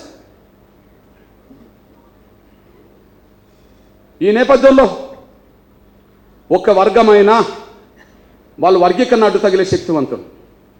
నిన్నటి వరకు ఏ కుటుంబం అయితే, కుటుంబ పెద్ద అయితే ఉమ్మడి ఆంధ్రప్రదేశ్లో వర్గీకరణ వ్యతిరేక మాల మహానాడు ప్రోత్సహించారు, ఏ మాల లీడర్లు అయితే ప్రోత్సహించారు, ఏ మాల ప్రజాపతులు అయితే ఇంటర్నల్ ప్రోత్సహించారో ఆ కుటుంబం సంబంధించిన వ్యక్తుల ఆ కుటుంబమే ఇవాళ నడి రోడ్డు మీదకి వచ్చేసింది. ఓకే, తెలంగాణ గడ్డ మీద మాదిగా వర్గీకరణ కోరుకునే శక్తులతో పోల్చుకుంటే మాలల జనాభా తక్కువ, కానీ వాళ్ళకు ఉండబడే ఆర్థిక శక్తి ఎక్కువ, వాళ్ళకు ఉండబడే రాజకీయ పలుకుబడి ఎక్కువ, వాళ్ళకు ఉండబడే మీడియా శక్తి ఎక్కువ. భారతదేశంలో నేను దాదాపు ఒక 20-23 రాష్ట్రాలు ప్రత్యక్షంగా తిరిగి వచ్చాను. ఉద్యమ అవసరాల రీత్యా, వర్గీకరణ రీత్యా 22-23 రాష్ట్రాలు తిరిగి వచ్చాను. ఈశాన్య రాష్ట్రాలు మినహాయించుకొని మిగిలిన అన్ని రాష్ట్రాల్లో అంత ఇంత సంబంధాలని నేను పోయి తిరిగి వచ్చాను. నాకు తెలిసి వెంకటస్వామి గారి కుటుంబం ఎదిగినంత స్థాయిలో ఈ దేశంలో ఏ దళిత కుటుంబం ఎదగలే. మీరు ఎవరి పేరన్నా చెప్పండి, వెంకటస్వామి గారి కుటుంబం తర్వాతనే. ఉదాహరణకు వెంకటస్వామి గారి కుటుంబానికి రాజకీయ పలుకుబడి ఎట్లున్నది? ఇప్పుడు కాంగ్రెస్ పార్టీలో ఉన్నారు. కాంగ్రెస్ పార్టీలో ఈ దేశంలో ఒక కుటుంబంలో ఏకకాలంలో 3 పదవులు పొందిన వాళ్ళు ఈ దేశంలో నాకు 3 కనిపిస్తున్నారు. కాంగ్రెస్ పార్టీలో 3 కుటుంబాలు కనిపిస్తున్నాయి. ఈ దేశంలో కాంగ్రెస్ పార్టీలో ఏకకాలంలో 3 చట్టసభల పదవులు పొందిన వాళ్ళు 3 కుటుంబాలు. అరే కాంగ్రెస్ అంటేనే సోనియా గాంధీ గారు, రాహుల్ గాంధీ గారు, ప్రియాంక గాంధీ గారు అనుకుందాం, వాళ్ళు 3 ఉన్నారు కదా. కాంగ్రెస్ రాజ్యసభ సభ్యురాలు సోనియా గాంధీ గారు, లోక్సభ సభ్యుడు రాహుల్ గాంధీ గారు, అదే సమయంలో లోక్సభ సభ్యురాలు ప్రియాంక గాంధీ. కాంగ్రెస్ అంటేనే కుటుంబం అంటున్నారు, కుటుంబంలో 3 ఉన్నారు. ఆ తర్వాత మన దక్షిణాది రాష్ట్రాల్లో మన ఏకకాలంలో 3 పదవులు పొందేంత శక్తివంతమైన కుటుంబం కర్ణాటక మాల.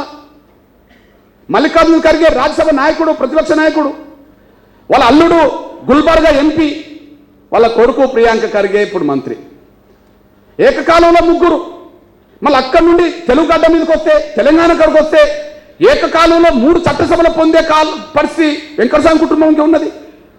వెంకటస్వామి గారి పెద్ద కొడుకు బెల్లంపల్లి ఎమ్మెల్యే, ఇప్పుడు వర్గీకరణ అడ్డు తగ్గుతామని చెప్పి రోడ్డు మీదకి వచ్చింది చెన్నూరు ఎమ్మెల్యే. ఆ చెన్నూరు ఎమ్మెల్యే కొడుకే పెద్దపల్లి ఎంపీ. ఏకకాలంలో 3 పదవులు పొందేంత శక్తి వరకు ఉన్నదంటే ఆ కుటుంబానికి ఉన్నది. కాంగ్రెస్లో రెడ్ల హవా ఎక్కువ ఉంటుంది, కానీ రెడ్ల హవా ఉన్నది కానీ 2కే పరిమితమైంది, ఇంకా 3 దాకా రాలి వాళ్ళు. ఇప్పుడు కాంగ్రెస్లో రెడ్ల హవా ఎక్కువ ఉంటుంది, అందరూ తెలుసు. కాంగ్రెస్లో రెడ్ల హవా ఎక్కువ ఉంటుంది, అందరూ తెలుసు. వాళ్ళు 2 దాకా వచ్చిండ్రు, ఏకకాలంలో 2 పదవులు పొందే కాడికి వచ్చిండ్రు, 3 దాకా రాలే. ఇంకా ఉత్తమ్ కుమార్ రెడ్డి భార్య ఇద్దరు, కోమటిరెడ్డి వెంకటరెడ్డి, కోమటిరెడ్డి రాజగోపాల్ రెడ్డి ఇద్దరు, జానారెడ్డి పెద్ద కొడుకు, బాన్రెడ్డి చిన్న కొడుకు, ఒక ఆయన ఎంపీ, ఒక ఆయన ఎమ్మెల్యే, ఇద్దరు. ఆ ఇద్దరు వీళ్ళు కూడా అవుతారు. మల్లు బట్టి విక్రమార్క, మల్లు రవి. అరే వాళ్ళకి ఈక్వల్గా ఉంటారు, వాళ్ళను అధిగమించి కూడా ఉంటారు. వాళ్ళకి ఈక్వల్గా ఉండే కాడు ఉంటారు, మళ్ళీ వాళ్ళని అధిగమించే కాడు ఉంటారు. అంటే మనకు దేశవ్యాప్తంగా ఎక్కడైనా వర్గీకరణ వ్యతిరేక రాజకీయ శక్తి ఎక్కడన్నా కనిపిస్తున్నదంటే వెంకటస్వామి కొడుకుల రూపంగా, మనమల రూపంగా ఇక్కడనే కనిపిస్తుంది. వాళ్ళు శక్తివంతులు, మర్చిపోవద్దు. రెండోది వాళ్ళకి ఆర్థిక శక్తి ఎక్కువ. మల్లికార్జున ఖర్గే కుటుంబానికి 1000 కోట్ల వ్యాపారాలు ఉన్నాయి. బహుశా 100 కోట్ల రూపాయల వ్యాపార సంస్థలు మన రామ్ విలాస్ పాస్వాన్ కుటుంబానికి ఉన్నాయి. రాజకీయంగా ఎక్కడన్నా పార్టీ పేరుతో ఉన్నది ఏదైనా ఉంటే మన మాయావతికి ఉన్నాయి, పార్టీ పేరుతో ఉన్నాయి. కానీ దళిత శక్తుల్లో లక్షల కోట్ల రూపాయల వ్యాపారాలు చేసే వాళ్ళు నాకు ఎక్కడ కనిపించలే. లక్షల కోట్ల రూపాయల వ్యాపారాలు చేసేవాళ్ళు ఆంధ్రప్రదేశ్లో, తెలంగాణలోనే కాదు, ఆంధ్రప్రదేశ్లో కాదు, దక్షిణాది రాష్ట్రాలు కాదు, దేశంలోనే కాదు, బయటి దేశాల్లో కూడా పరిశ్రమలు ఉండబడి ఏకైక కుటుంబం దళిత కుటుంబం వెంకటస్వామి కుటుంబం. కాదని చెప్పమానండి, కాదని చెప్పమానండి. వ్యాపారాలు, భూములు వాళ్ళకున్నంత ఎవరికి లేవు, దేశంలోనే లేవు. ఆ స్థాయి ఆర్థిక శక్తి పలుకుబడగల కుటుంబం. నేను దేశం మొత్తం తిరిగి వస్తున్నా, ఎక్కడా దళితుల చేతిలో ప్రధాన మీడియా లేదు, ఎక్కడా దళితుల చేతిలో, దళిత నేతల చేతిలో, దళిత పార్శ్వం చేతిలో ప్రధాన మీడియా లేదు. కానీ ఇక్కడ వెంకటస్వామి కుటుంబం దగ్గర ఉన్నది.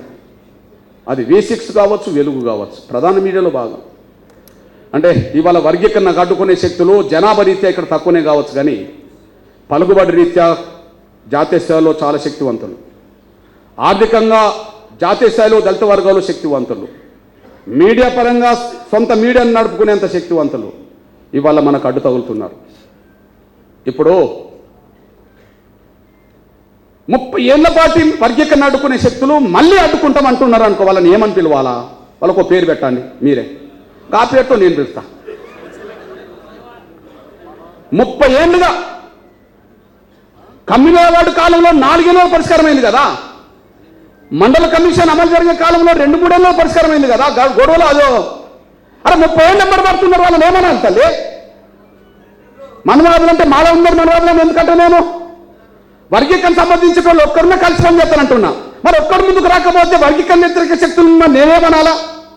నేను మళ్ళా చెప్తున్నా, మీరు ఎవరని అనుకున్నా వర్గీకరణను ఇంకా అడ్డుకుంటామంటే వాడు మనవాదే, అందే సందేశం లేదు. పక్కవాడి హక్కులను హరించే మనస్తత్వం మనవాది మనస్తత్వమే కదా. పక్కవాడి హక్కులను, పక్క వాళ్ళ హక్కులను హరించే వాళ్ళ మనస్తత్వం అంటే మనవాది మనస్తత్వమే కదా. మరి వర్గీకరణ వ్యతిరేక శక్తులను మానవాదులు అనకపోతే ఏమనాలా? నేను ఖచ్చితంగా అదే అంటా. రేపటి నుంచి మీరు అదే అనండి, అంతే. వర్గీకరణ వ్యతిరేకిస్తానండి, వాళ్ళు ఎవరన్నా కానీ పక్కట్లో అవుతుంది. ఈ నేపథ్యంలో దేశంలో ఎక్కడ లేని వర్గీకరణ వ్యతిరేక శక్తి ఇక్కడనే కనిపిస్తున్నది. కానీ వర్గీకరణ కోరుకునే జనాభా ఇక్కడనే ఉన్నది ఎక్కువ. వాళ్ళ పలుకుబడికి, మన జనబలానికి, మన న్యాయమైన పట్టడానికి సవాల్ ఇప్పుడు. కానీ ఈ సమాజంలో వాళ్ళు రోజు రోజు ఒంటరి వాళ్ళు అవుతారు. 30 ఏళ్ల పాటు జరిగిన ఉద్యమానికి సమాజం మొత్తం మద్దతు ఇస్తుంది. మనం ఇంతవరకు మాట్లాడిపోయిన వాళ్ళ వేదిక సాక్ష్యం కదా. ఇక్కడ లేని వాళ్ళు ఎవరు? ఎస్టీలో లంబడ వచ్చింది, ఆదివాసి వచ్చింది కదా. నా బీచ్ సమాజం అంతా అండగా నిలబడుతుంది కదా. మైనారిటీ సమాజం వచ్చి మాట్లాడిపోయింది కదా. ఓసీ సమాజం వచ్చి మాట్లాడిపోయింది కదా. మాట్లాడిపోయిన వాళ్ళలో ప్రొఫెసర్ జయశంకర్ గారి నుంచి మొదలుకొంటే, ప్రొఫెసర్ హరిగోపాల్ గారి నుంచి మొదలుకొంటే, జయప్రకాష్ గారి నుంచి మొదలుకొంటే, శ్రీనివాస్ గారి నుంచి మొదలుకొంటే, తమ్ముడు కవి దేశపతి నుంచి మొదలుకొంటే మన వాళ్ళందరూ మాట్లాడిపోయింది కదా. మన నాగేశ్వరరావు గారు వచ్చిపోయారు కదా. జడ్జిగా పనిచేసిన మన సోదరుడు, మన బలహీన వర్గాల సోదరుడు చంద్రకుమార్ గారు వచ్చిపోయారు కదా. యువనేతలుగా నా తమ్ములు ఉన్నారు కదా. అక్క వచ్చి విమలకి వచ్చి పాట పాడి మాట్లాడిపోయింది కదా. మాది గొల్ల అని అన్నది కదా లేదా? మాది గొల్ల. మీరు మరి రెండు కలిసి బ్రహ్మాండంగా మిత్ర ఎట్లా రాసిండో కానీ మీరు ఇద్దరు కలవండి, మీ కుటుంబంలో ఇద్దరు కలవండి అన్నట్టుగా రాసినట్టు ఉన్నది. మిత్ర రాసింది కదా ఆ పాట. ఓకే, ఏదైతే ఓకే. తమ్ముడు మల్లన్న వచ్చి మాట్లాడిపోయింది కదా. ఓకే, సమస్త సమాజం మనకు అనుకూలంగా ఉన్నది, మనకు అండగా ఉన్నది, ఉద్యమంలో మనకు భాగస్వామ్యం అవుతాము. కాకపోతే వాళ్ళు ఒంటరి వాళ్ళని తెలిసినా కూడా మేము అడ్డుకుంటామంటాను. అది వాళ్ళు ఒంటరి వాళ్ళు, రోజు రోజు ఒంటరి వాళ్ళు అవుతాను, ఆయన అడ్డుకొని తీరుతామంటాను. వాళ్ళ పలుకుబడికి నిదర్శనం అనేసి మీ దృష్టికి వస్తున్నాను. అయినప్పటికీ ఇప్పుడు మనం రోడ్డు మీద రావాల్సిన పరిస్థితులు అందుకనే వచ్చినాయి. మనం రోడ్డు మీద రావాల్సిన పరిస్థితులు అందుకనే వచ్చినాయి. వర్గీకరణ జాప్యం, వర్గీకరణ లేకుండా భర్తీ చేయడం, అడ్మిషన్స్ పూర్తిగా అవుతూ ఉండడం, మరొక వైపు వర్గీకరణ చిక్కులు కల్పించే పరిస్థితి ఇక్కడనే ఉండడం వల్ల ఇంకా ఆలస్యం చేస్తే మనం మరింత నష్టపోతాము. ఇంకా ఆలస్యం చేయకుండా మన జాతిని సమాజాన్ని నిద్రలేపుదామని చెప్పడం కోసమే రేపు ఫిబ్రవరి 7న 1000 గొంతుల ఉద్యమ పాటలు, ఆకాంక్షల పాటలు, 1,00,000 డప్పులతో మాదిగ గుండె చప్పుడనే పేరుతో పిలుపునిచ్చారు. ఇప్పుడు ఈ విజిల్ కొట్టిన బ్యాచ్ కూడా డప్పు పట్టుకొని రావాలి, అది మర్చిపోకూడదు. ఏదో డప్పులు కొట్టేటోళ్ళు అవుతారు అనుకునే ఉన్నమాట చెప్తున్నా నేను. నువ్వు ప్రొఫెసర్ వా, నువ్వు డాక్టర్ వా, నువ్వు ఇంజనీర్ వా, నువ్వు లాయర్ వా, నాకు అనవసరం. నువ్వు ఎమ్మెల్యేవా, మంత్రి అవసరం. నువ్వు మాదిగా అవుతే, ఉపకులం అయితే నువ్వు డప్పు పట్టుకొని రావాలంటే. కొట్టరాకపోయినా కొట్టడం నేర్చుకోవాలి అంతే. ఇదా నేను అంటున్నా, ఇప్పటికే మాదిగ పల్లెలో డప్పులు ఉన్నాయి. సావులకో, పెళ్లిలకో, పండుగలకో, ఊరేగింపులకో డప్పులు పోతాయి. ఊరికి 10-20 అయితే ఖచ్చితంగా ఉంటాయి. అక్కడక్కడ కళా బృందాలు ఉన్నాయి. 50-100 ఉన్న గ్రామాలు కూడా కొన్ని ఉంటాయి. అవి యథావిధిగా ఉంటాయి. దాదాపు మినిమం అన్ని కలిపి ఒక 10,000 గ్రామాలు ఉన్నాయనుకో. అదే గ్రామానికి ఓ 10 డప్పులు ఉన్నా 1,00,000 అవుతున్నాయా లేదా? గ్రామానికి యావరేజ్గా 20 ఉంటే 2 లక్షలు అవుతున్నాయా లేవా? నేను అంటున్నా, ఆ 2 లక్షల డప్పులు ఎవరి? నిరంతరం కొట్టే బ్యాచ్ మన బ్యాచ్ ఇప్పుడు కొట్టేది కాదు. నేను కొట్టే బ్యాచ్ని రమ్మన్నాను కాదు, కొట్టని బ్యాచే కొట్టుకుంటూ రావాలి సార్.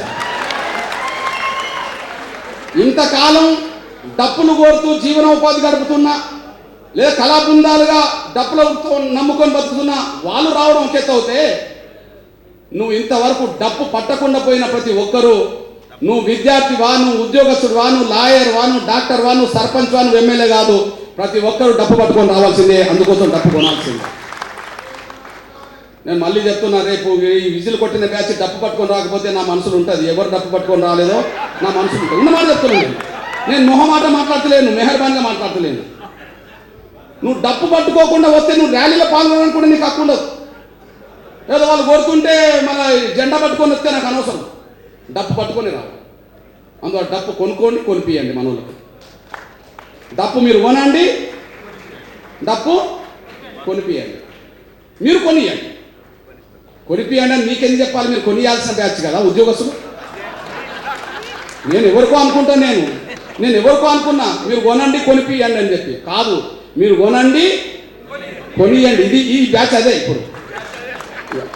అందువల్ల దయచేసి రేపు మన వర్గీకరణ ఆకాంక్ష మన బిడ్డల భవిష్యత్తుకు సంబంధించిన అంశం.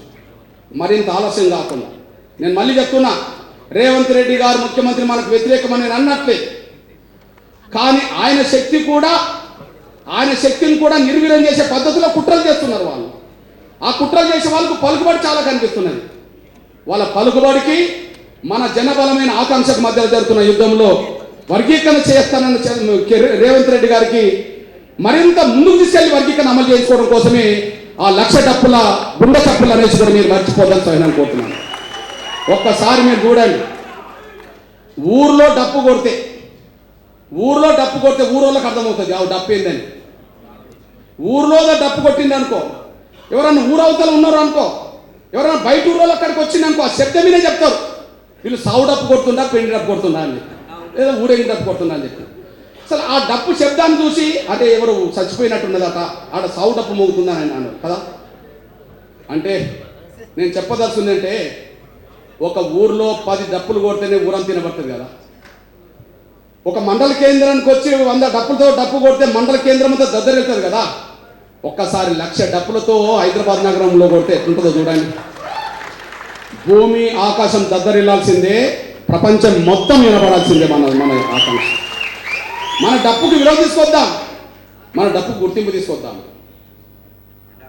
మన డప్పుకు విలువ తీసుకొద్దాం, మన డప్పుకు గౌరవం తీసుకొద్దాం. ప్రపంచం మొత్తం వినపడలేక చేద్దాం, మన ఆకాంక్షకు అనుగుణంగా వినపడలేక చేద్దాం.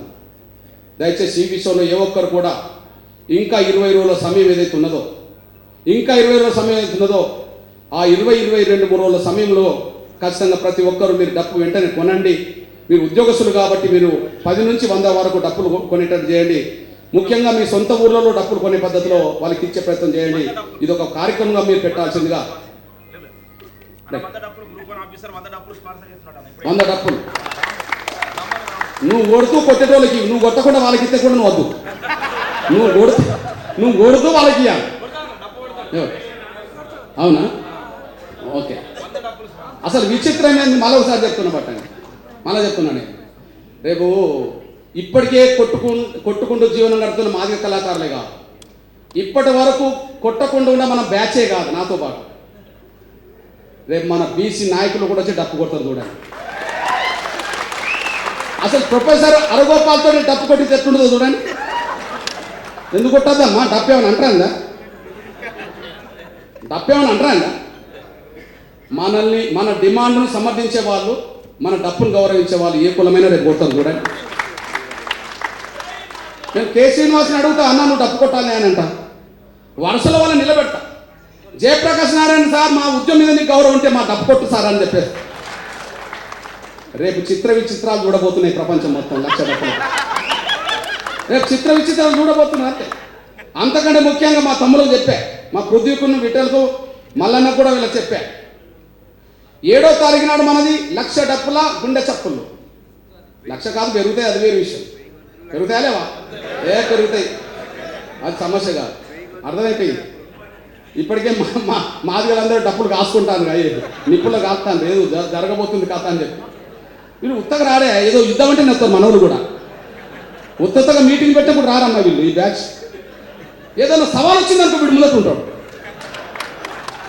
ఏదైనా సవాల్ ఏర్పడ్డదనుకో డప్పో ఏదో పట్టుకొని ముందుకు వచ్చేస్తారు. అంటే సవాల్ను స్వీకరించే జాతి మాదిగ జాతి అనే విషయం మీరు చెప్తాను. సవాల్ స్వీకరించే ఓకే. ఇక్కడ తమ్ములకు చెప్పాను, ఒకసారి ఎట్లుంటుందో చూడండి.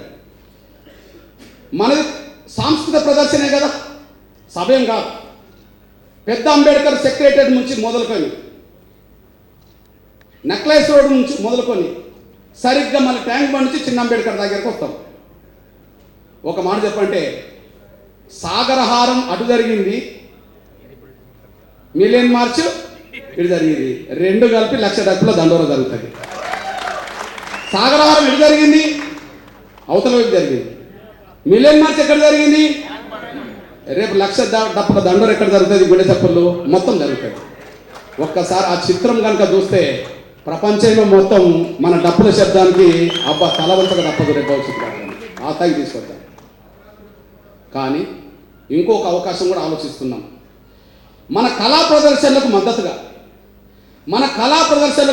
సాంస్కృతిక ప్రదర్శనలకు మద్దతుగా, మన డప్పులకు మద్దతుగా బీసీల్లో దాదాపు 50-60 కులాలకు సాంస్కృతిక వైద్యాలు ఉన్నాయి.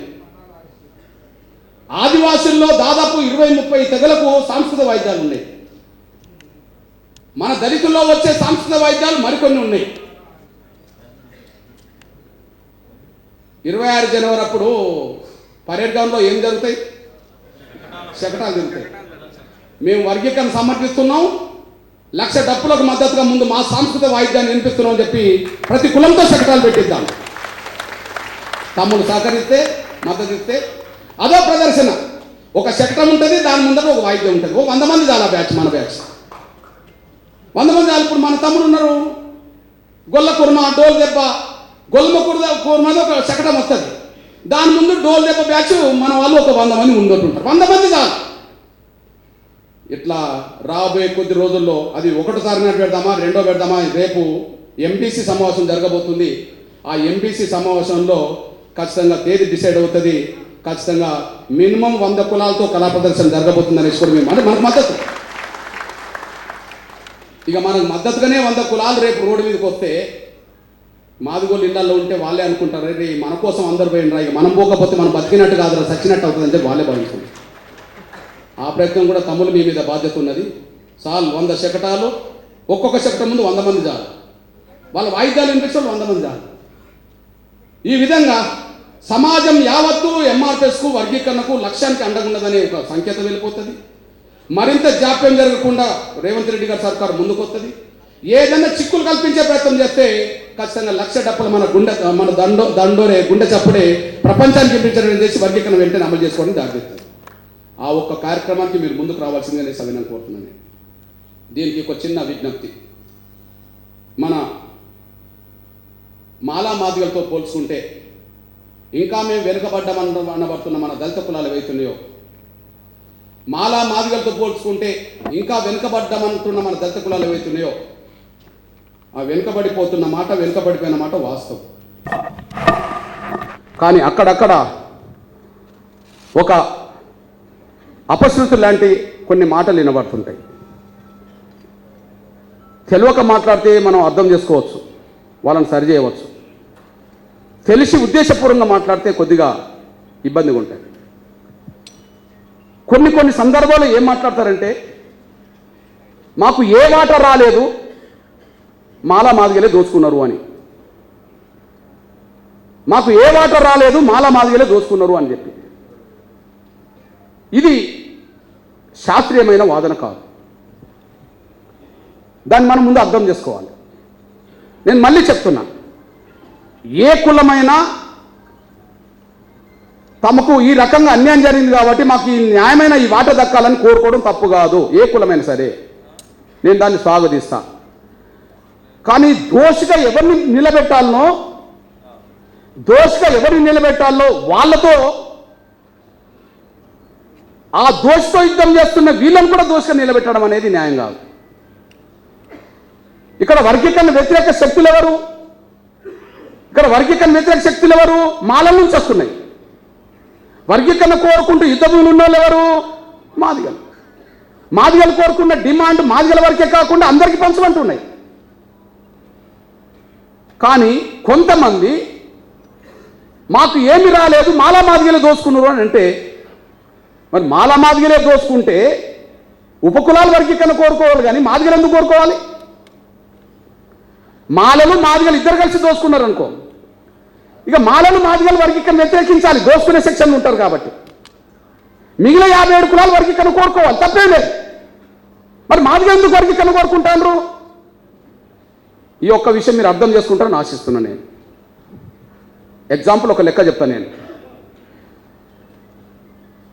మేము దోసుకోబడుతున్నామని చెప్పి మాదిగలు అంటారు. మాదిగలే దోసుకోబడుతున్న తర్వాత ఉపకులాలు ఎట్లా దోసుకుంటారు? ఇతర కులాలు ఎట్లా దోసుకుంటారు? మాదిగలు దోసుకోబడుతున్నారు ఎవరి చేత? మాలల చేత. ఎగ్జాంపుల్, ఈ వర్గీకరణలో మాదిగల జనాభా 9 అనుకుందాం. డైరెక్ట్ సింగిల్ క్యాస్ట్ మాదిగల జనాభా 9 అనుకుందాం. ఓకే, మాలల జనాభా ఒక 4-5 అనుకుందాం. ఇతర కులాల జనాభా 1% 2% అనుకుందాం. ఇప్పుడు మాలల జనాభా 4 ఉండి వాళ్ళు 8 పొందినరు అనుకో, అదనంగా 4% అదనంగా పొందినట్టు. ఈ అదనంగా పొందిన 4%లో మాదిగల జనాభా 9 అయితే వాళ్ళకి 6 వచ్చినాయి అనుకుందాం.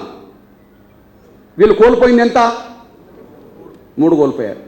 వీళ్ళు కోల్పోయింది ఎంత? 3 కోల్పోయారు. వీడు 9 ఉండి 10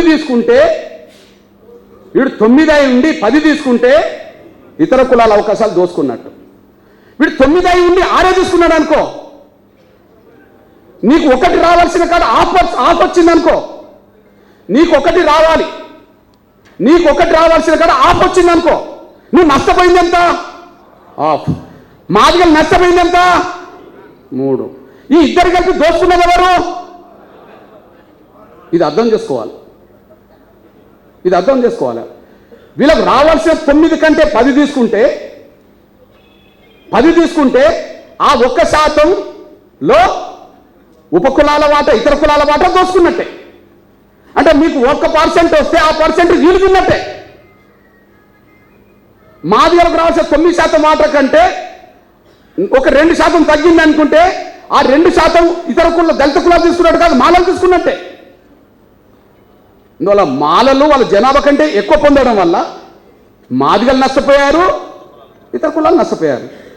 అవును, మాదిగల జనాభా సింగిల్గా 10% ఉంటే వాళ్ళకు 6% వచ్చిందంటే 4 నష్టపోయినాం. ఇంకెవరిది దోసుకున్నట్టు? సమాజంలో ఉద్యోగస్తులు కనిపిస్తారు, వీళ్ళ జనాభా ఉన్నది కాబట్టి. చదువుకునే అవకాశాలు కూడా కనిపిస్తారు, వీళ్ళ జనాభా ఉన్నది కాబట్టి. వీళ్ళు ఉద్యోగస్తులు కనిపిస్తారు, వీళ్ళు చదువుకునే కాడ కనిపిస్తారు, వీళ్ళు డాక్టర్ల కాడ కనిపిస్తారు, వీళ్ళు ఇంజనీర్ల కాడ కనిపిస్తారు. ఆ కనిపించే వాళ్ళ సంఖ్య జనాభాకు మించినదా తగ్గినదా? ఎగ్జాంపుల్ ఉస్మానియా యూనివర్సిటీలో అందరు కలిసి 60 మంది ఉన్నారు అనుకోండి. ఉస్మానియా యూనివర్సిటీలో అందరు కలిసి 60 మంది ఇంకో ఎస్సీలు. ఆ ఎస్సీలో 60 మందిలో ఒక 60% 36 ఒక 60% మాదిగలకు వస్తే 36 మంది ప్రొఫెసర్లు ఉంటే వీళ్ళ వాటా వీళ్ళు తిన్నట్టు. 36 కంటే ఇంకో 4 పెరిగితే ఇతరుల వాటా తిన్నట్టు. మరి 36 లేకుండా 20 వచ్చినాయి అనుకో, వీళ్ళ వాటా కోల్పోయినట్టు. వీళ్ళ వాటా ఎవరు తీసుకున్నట్టు? మాలలు తీసుకున్నట్టు. వాళ్ళు ఎక్కువ మంది ఉన్నారు. ఒకవేళ 1% రావాల్సిన కాడ కూడా 1% లేదనుకో, ఈ వాటా కూడా ఎవరు తీసుకున్నట్టు? వాళ్ళు తీసుకున్నట్టు. కనీసం ఇదాన్ని అర్థం చేసుకోవాలని విజ్ఞప్తి చేస్తున్నాను నేను. ఇద్దరిని కలిపి దోపిడికి దారులుగా నిలబెడితే మరి మాదిగలు ఎందుకు దోసుకోబడ్డరని చెప్పి ఉద్యోగం చేయాల్సి వచ్చింది 30 ఏళ్ళు? ఈ విషయాన్ని అర్థం చేసుకోవాలి కదా. అర్థం చేసుకోకుండా మాదిగా ఉద్యోగస్తులు అక్కడ కనిపిస్తుండ్రు, మేము లేము కదా. మాదిగా స్టూడెంట్స్ అక్కడ కనిపిస్తుండ్రు, మేము లేము కదా. అంటే ఆడవాళ్ళ జనాభా కంటే మించి పొందితే నువ్వు లేకపోతే నష్టం కారణం వీళ్ళు అవుతారు కొంత. నీ వాట నువ్వు ఇల్లు కూడా తీసుకున్నట్టు అవుతుంది. వాళ్ళ సంఖ్య అక్కడ లేనప్పుడు, జనాభా ఉండి కూడా సంఖ్య లేనప్పుడు, ఆడ నష్టపోయినప్పుడు నీ వాట తీసుకున్నట్టు కాదు, దోసుకోవడానికి వాళ్ళు ప్రయత్నం చేసిన మీ దోపిడి కూడా అయినట్టే. ఈ సంపూర్ణ అవగాహనతో మీరు ఎవరైనా ఉండాలని నేను సవినంగా కోరుతున్నాను. దయచేసి మళ్ళీ చెప్తున్నా, 15%లో 70% మాదిగలు ఉన్నారనుకోండి. సింగిల్ క్యాస్ట్గా అతిపెద్ద జనాభా కాబట్టి 70% కంటే మించి 80% పొందితే మాలలు దోసుకున్నట్టు కాదు, ఈ మాదిగల కంటే వెనుకబడ్డ కులాన్ని దోసుకున్నట్టు నేను ఒప్పుకుంటా. కానీ 70% ఉండాల్సిన వాళ్ళు 50% వచ్చిందనుకో, ఇంకా 20% నష్టపోయినాం. ఆడ 50% మీకు కనిపిస్తుంటుంది. నువ్వు 1% ఉన్న నువ్వు అక్కడ కనిపించావు. మరి 50% కనిపించినా రావాల్సింది 70, అక్కడ 20 నష్టపోయినాం. నీ 1% పరంగా నువ్వు నష్టపోయినావు. ఇద్దరు కనిపిస్తున్నది వాళ్ళు. అందుకనే వర్గీకరణ వ్యతిరేకిస్తున్నది వాళ్ళు. నష్టపోయినాం కాబట్టి వర్గీకరణ కోరుకున్నది దండోరా. అందువల్ల నీది నాది దోస్తున్నది మాల స్వార్థపడలే తప్ప మాదిగలు ఇతరులను దోస్తున్నారంటే అది కరెక్ట్ కాదు. ఎగ్జాంపుల్, నేను నా దళితుల్లో అన్ని కులాలు బాగుపడాలని కోరుకునేవాడిని. ఎగ్జాంపుల్, ఒకరోజు నేను కడియంశాన్ని సమర్థించా, ఒకరోజు కడియంశాన్ని వ్యతిరేకించా. ఇది అర్థం చేసుకోవాలి నా తల్లి. ఎప్పుడు సమర్థించా, ఎప్పుడు వ్యతిరేకించా? నేను సమర్థించింది ఎప్పుడు, వ్యతిరేకించింది ఎప్పుడు? 10 ఎస్సీలకు మాదిగల సీట్లు వచ్చినప్పుడు, 10 ఎస్సీ మాదిగల సీట్లు వచ్చినప్పుడు తెలుగుదేశంలో కడియం షేర్ గారికి వరంగల్లో గన్పూర్లో సీట్ వచ్చింది. గన్పూర్లో సీట్ వచ్చింది. ఓకే, మన బయట సోదరుడు 9 మాదిగలకు వచ్చినాయి. 9 మాదిగలకు వచ్చిన కాడ ఒకటి నా కులానికి రావాలి కదా, బయటకు రావాలి. కాబట్టి కడియం షేర్కి మద్దతుగా ఎంఆర్పీ ప్రచారం చేసింది. ఆడ పోటీదారుడు ఎవరు? రాజన్నే. ఆడ కాంగ్రెస్ పార్టీ అభ్యర్థులు ఎవరు? రాజన్నే. రాజన్న ఏం కులము? మాదిగే. నేను ఆలోచించింది ఏంటిది, అరే 10 సీట్లున్న కాడ 9 మాదిగలకు ఇప్పటికే వచ్చినాయి. అవకాశం ఒక్క కానీ గన్పూర్లో వచ్చింది కాబట్టి నా బైండ్ల కులానికి, నా వంతుగా బైండ్ల కులానికి చేయడమే కరెక్ట్ అని చెప్పి నేను సమర్థించా. ఎవరు నన్ను అడిగాను. గన్పూర్లో సమర్థించి ఒక మీటింగ్ పెడితే టెంట్ను కూలగొట్టింది రాజన్న మనుషులు. గన్పూర్లో టెంట్ వేసుకొని మద్దతు సభ జరుపుతుంటే రాజన్న మనుషులు, మాదిగ మనుషులు వచ్చి టెంట్ పీకేశారు. నువ్వు మాదిగైన ఉండి నువ్వు బయటకు ఎట్లా సపోర్ట్ చేస్తావని చెప్పి. అవును, 10 మంది ఉన్న కాడ 9 మంది మాదిగలు ఉన్న కాడ ఒక ఆయన నా దళితుడు ఇంకో కులస్తుడు ఉండాలి కదా అని చెప్పి నా వంతు నేను సాయం చేశాను. నా వంతు నేను సాయం కాదా? కానీ అదే కడియం షేర్ని మళ్ళీ నేను మొన్న వ్యతిరేకించాల్సి వచ్చింది. ఎందుకు వ్యతిరేకించాల్సి వచ్చింది? అవును, 10 మందిలో నువ్వు ఒకటి ఉండాలి కానీ అన్నీ నువ్వే తీసుకోవద్దు కదా. మళ్ళా ఎగ్జాంపుల్ మీరు ఆలోచించండి. కడియం షేర్ గారు ఎంపీగా ఉన్నాడు, రాజన్న ఎమ్మెల్యే గెలిచి ఉప ముఖ్యమంత్రి అయ్యిండు. కడియం షేర్ గారు ఎంపీగా ఉన్నాడు, రాజన్న ఎమ్మెల్యే గెలిచి ఉప ముఖ్యమంత్రిగా ఉన్నాడు. కానీ ఎంపీగా ఉంటే నేను ఎప్పుడోసారి జిల్లాలు తిరగాల్సి వస్తుంది. నేను ఉప ముఖ్యమంత్రి కావాలంటే ఏదో రకంగా నేను అక్కడికి చేరాలని చెప్పి ఎంపీగా ఉన్న సమయంలోనే మళ్ళీ వచ్చి ఉప ముఖ్యమంత్రి అయ్యాడు. అంటే ఆయన కుండగా తీసుకున్నట్టే కదా. అక్కడ ఎంపీగా రాజీనామా చేసి ఉప ముఖ్యమంత్రి లాక్కున్నాడు. ఓకే, సరే మాదిగా పోయి మాదిగా సంబంధించిన దగ్గరున్న కులమే ఉప ముఖ్యమంత్రి అయింది అనుకున్నాం. పోనీ తర్వాత జరిగిన పరిణామం ఏంటిది? ఎమ్మెల్సీగా ఉన్నాడు, మళ్ళా ఎమ్మెల్సీగా ఉన్నాడు. ఇంకా ఎంపీగా ఉన్నప్పుడు ఇంకా 4.5 సంవత్సరాలు ఉన్నది. కానీ ఎంపీని వదులుకొని డిప్యూటీ సీఎం అయ్యిండు. ఎవరిది లాక్కున్నట్టు? మాదిగలది లాక్కున్నాడు. నంబర్ 1. అప్పుడు నేను స్వాగతించాను కూడా. సరే మాదిగకు పోతే ఇంకో మనోడే వచ్చిండు కదా అని చెప్పి. కానీ తర్వాత మళ్ళీ ఎమ్మెల్సీ ఉన్నాడు కదా. ఎమ్మెల్సీగా ఇంకా 5 ఏళ్ళు ఉన్నది. ఎమ్మెల్సీకి 5 ఏళ్ళు ఉండగానే రాజన్న టికెట్ మళ్ళీ ఎవరు తీసుకున్నారు? ఎమ్మెల్యేగా ఎమ్మెల్సీ ఉన్నది. నువ్వు శాసన మండలిలో ఉన్నావు, మళ్ళీ ఎమ్మెల్యే టికెట్ తీసుకున్నావు. ఓకే అంటే ఎమ్మెల్యే లేదు, ఇప్పుడు మళ్ళీ ఎమ్మెల్సీ వదులుకున్నావు. అంటే తీసుకున్నావు కదా, నీకు లేక కాదు కదా, ఎంపీగా లేక కాదు కదా నువ్వు డిప్యూటీ సీఎంకి వచ్చింది. నువ్వు ఎమ్మెల్సీగా లేక కాదు కదా నువ్వు ఎమ్మెల్యేగా వచ్చేసింది. మూడోది, పోనీ ఆయన 40 ఏళ్ళు ఉన్నాడు కదా, 40 ఏళ్ళలో ఒక మాదిగా పిల్లోడికి టికెట్ ఇప్పించవచ్చు కదా ఎక్కడన్నా. ఎక్కడ ఇప్పించే చరిత్ర లేదు. చివరికి మన ఆరూరు రమేష్కి టికెట్ రాకుండా కూతురుకు బీఆర్ఎస్లో తెచ్చుకున్నాడు. ఆరూరు రమేష్ టికెట్ రాకుండా కూతురు తెచ్చుకున్నాడు. ఏది? బీఆర్ఎస్లో. బీఆర్ఎస్ సిట్టింగ్ ఎంపీ ఎవరు? దయాకర్. బీఆర్ఎస్ సిట్టింగ్ ఎంపీకి రాకుండా కూతురు తెచ్చుకున్నాడు. పోనీ కూతురు తెచ్చుకున్నాడు, బీఆర్ఎస్ ఎంపీగా నిలబడ్డా. మళ్ళీ ఈ సిట్టింగ్ ఎంపీ అయిన దయాకర్ కాంగ్రెస్లో చేరిండు సిట్టింగ్ ఎంపీగా. సిట్టింగ్ ఎంపీలకు టికెట్లు వచ్చినాయి కదా. సేవేలలో ఒక సిట్టింగ్ ఎంపీ కాంగ్రెస్లో చేరితే టికెట్ వచ్చింది కదా. మరి ఇక్కడ ఎవరికి రావాలి? కాంగ్రెస్లో చేరిన సిట్టింగ్ ఎంపీ దయాకర్కి రావాలి. మళ్ళీ కడియం సార్ గారు ఏం చేసిండు? కూతురుని తీసుకొచ్చి మళ్ళీ ఈ పార్టీ చేరి మళ్ళీ ఇక్కడ సిట్టింగ్ ఎంపీ దయాకర్ రాకుండా మళ్ళీ ఆయన తెచ్చుకున్నాడు. నేను 10 మందిలో నా దళితులు ఇంకో కులస్తుడు ఉండాలని కోరుకుంటా, కానీ నా మాదిగని దోసుకుంటా అంటే నేను ఎందుకు ఒప్పుకుంటా? ఎవరైనా సరే అది మాలలు దోసుకున్నా ఇంకోటి దోసుకున్నా నేను ఒప్పుకోను అంతే. ఈ ఫ్యాక్ట్ 10 మందిలో ఒకరు ఉండాలని నేను కోరుకున్నాను కాబట్టే కడియం సార్ గారికి నేను మద్దతు ఇస్తే టెంపుల్ కూల్చేసిండు రాజన్న మనుషులు.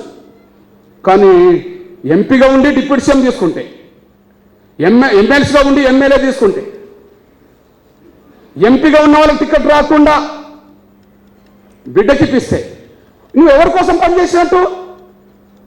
కుటుంబం కోసం పనిచేసినట్టే కదా. ఇట్లాంటి పరిస్థితులు నేను కడియం సార్ని వ్యతిరేకించాల్సి వచ్చింది. మాదిగలకు న్యాయం జరుగుతూ పక్కన్న కులాలకు న్యాయం జరగాలని కోరుకుంటా, కానీ మాదిగలకు నేను అన్యాయం చేయలేను కదా. మీకు న్యాయం చేయడానికి సిద్ధంగా ఉన్నాం. అంబేద్కర్ స్ఫూర్తితో మేము పనిచేస్తాం. కానీ అవకాశాలను నేను మాదిగలకు కూడా నేను దోషపెట్టలేను కదా. మిమ్మల్ని దోసుకోకుండా ఆపగలుగుతాం, మీ అవకాశాలు దోసుకోకుండా ఆపగలుగుతాం. నాకు ఆ స్ఫూర్తి ఉన్నది. కానీ ఇంత ఉద్యోగం నడిపి నా జాతి ప్రాతినిధ్యాన్ని నేను తగ్గించుకోలేను కదా. ఎక్కడికి వాట ఎక్కువ పోతేనే తప్పు అవుతుంది, మీకు అవకాశం రాకపోతే తప్పు అవుతుంది, తప్పు చేసిన అవుతాం. కానీ నా వాట నాకు రాకుండా అన్ని అవకాశాలు మేమే అనుభవిస్తామనంటే అక్కడ నేను వ్యతిరేకించాల్సి వస్తుందని కూడా మీరు మర్చిపోవాలి. రెండోది, ఈ స్పిరిట్కి అనుగుణంగా ఉందాం. నా దగ్గర అంబేద్కర్ పుస్తకం ఉన్నది. ఈ స్పిరిట్కి అనుగుణంగా ఉందాం. నా దగ్గర డాక్టర్ బాబాసాహెబ్ అంబేద్కర్ పుస్తకం ఉన్నది. ఇగో, ఎవరికైనా జనాభాపరమైన ప్రాతినిధ్యం ఉండాలని చెప్పాడు అంబేద్కర్. మొత్తం జనాభాకు ఉన్న శాతంకు సరిపోయేలా ప్రాతినిధ్యం ఉండాలి.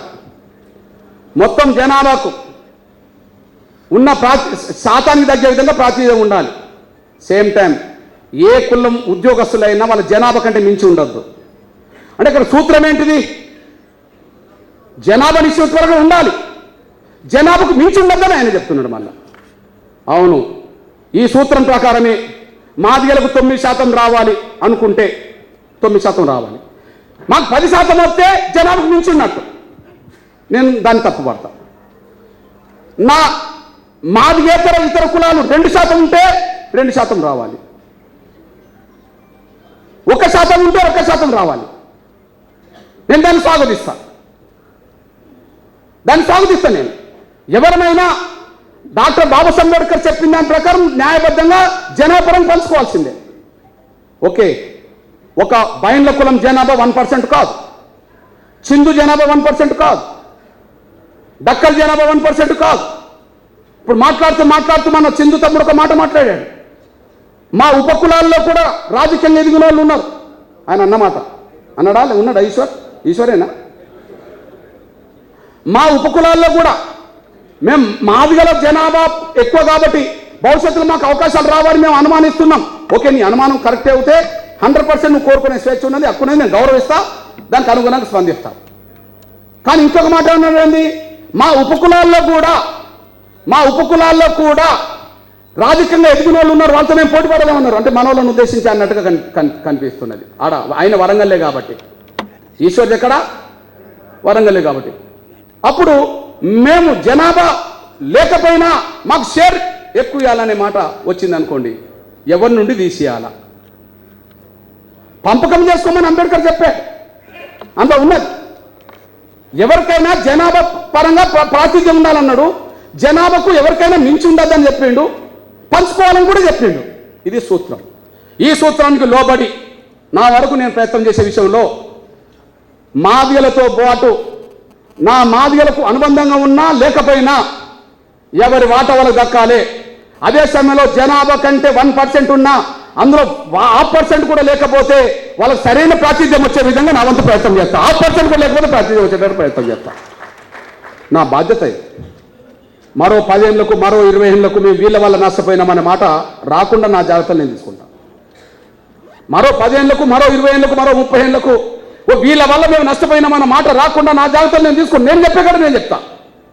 ఏది ఏమైనా ఎస్సీ వర్గీకరణ కోరుకునే శక్తులు ఒకటిగా ఉంటే, ఎవరి వాటా వాళ్ళకి దక్కాలని నిర్ణయానికి కట్టుబడి ఉంటే అందరం బాగుపడతామనే విషయం కూడా మీరు మర్చిపోతాను సార్ నేను కోరుతున్నాను.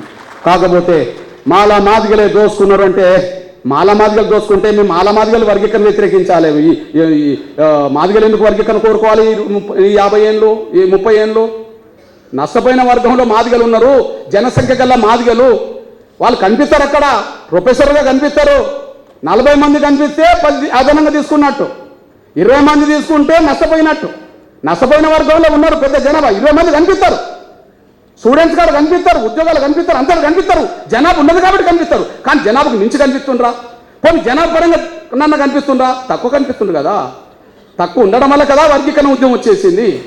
కాబట్టి దయచేసి నా మాదిగేతర నా దళిత కులాలు, మాలలు ఎట్లా వర్గీకరణ వ్యతిరేకిస్తుండ్రు, మాదిగేతర నా దళిత కులాలు విజ్ఞప్తి చేస్తున్నా, మీరు వర్గీకరణ కోరడంతో పాటు మీకు స్వేచ్ఛ ఉన్నది, మీకు హక్కు ఉన్నది, మీ వాటా మీరు కోరుకుంటే తప్పేం కాదు. అందులో ఇంకో కొంత నష్టం వస్తుంది, కొంతమేరకు మాకు మేలు చెప్తే సరిపోతుంటే మీ మేలు గురించే నేను ఆలోచిస్తానని కూడా మీరు మర్చిపోతాను కోరుతున్నాను. నేను ఇక్కడ కొంత నష్టపోతున్నామన్నా ఇక్కడ కొంత సరిచేయడానికి ఏమైనా ప్రయత్నం చేయాలంటే ఖచ్చితంగా ఒక మాదిగ బిడ్డగా ఇంకా అడగంటిపోతున్న వాళ్ళను గుర్తించి వాళ్ళకు న్యాయబద్ధమైన కొంత అవకాశాలు దక్కడానికి కూడా, కొంత మెరుగు అవకాశాలు దక్కడానికి కూడా నా వంతు ప్రయత్నం చేస్తా. ఈ విషయంలో నేను మాలల్లాగా వ్యవహరించలేను.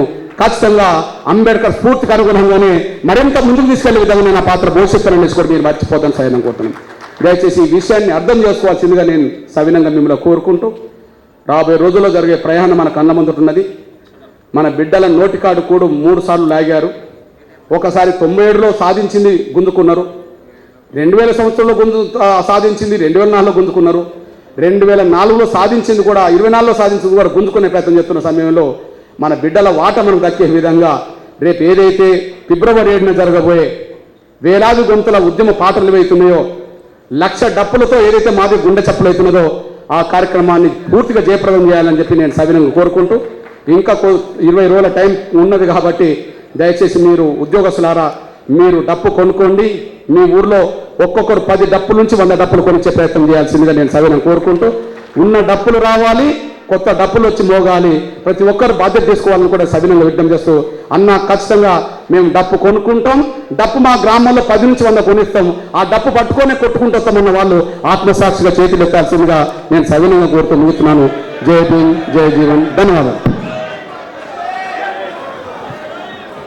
మిత్రులారా, ఈ కార్యక్రమానికి నిన్నటి నుంచి మనకు యూనివర్సిటీ స్కాలర్స్ విద్యార్థులు కొమ్ము శేఖర్, పల్లెల సుధాకర్, సోమశేఖర్, నవీన్, నాగరాజు, సురేష్, రాజు, యాదగిరి, మధు, సోషల్ మీడియా మిత్రులు, ఈ సభకు డప్పల్ల రమేష్ కూడా సంఘీభావం చెప్పాడు. రుచికరమైన భోజనాలు వండి పెట్టిన శ్రీధర్కు అందరికీ పేరు పేరు కృతజ్ఞతలు.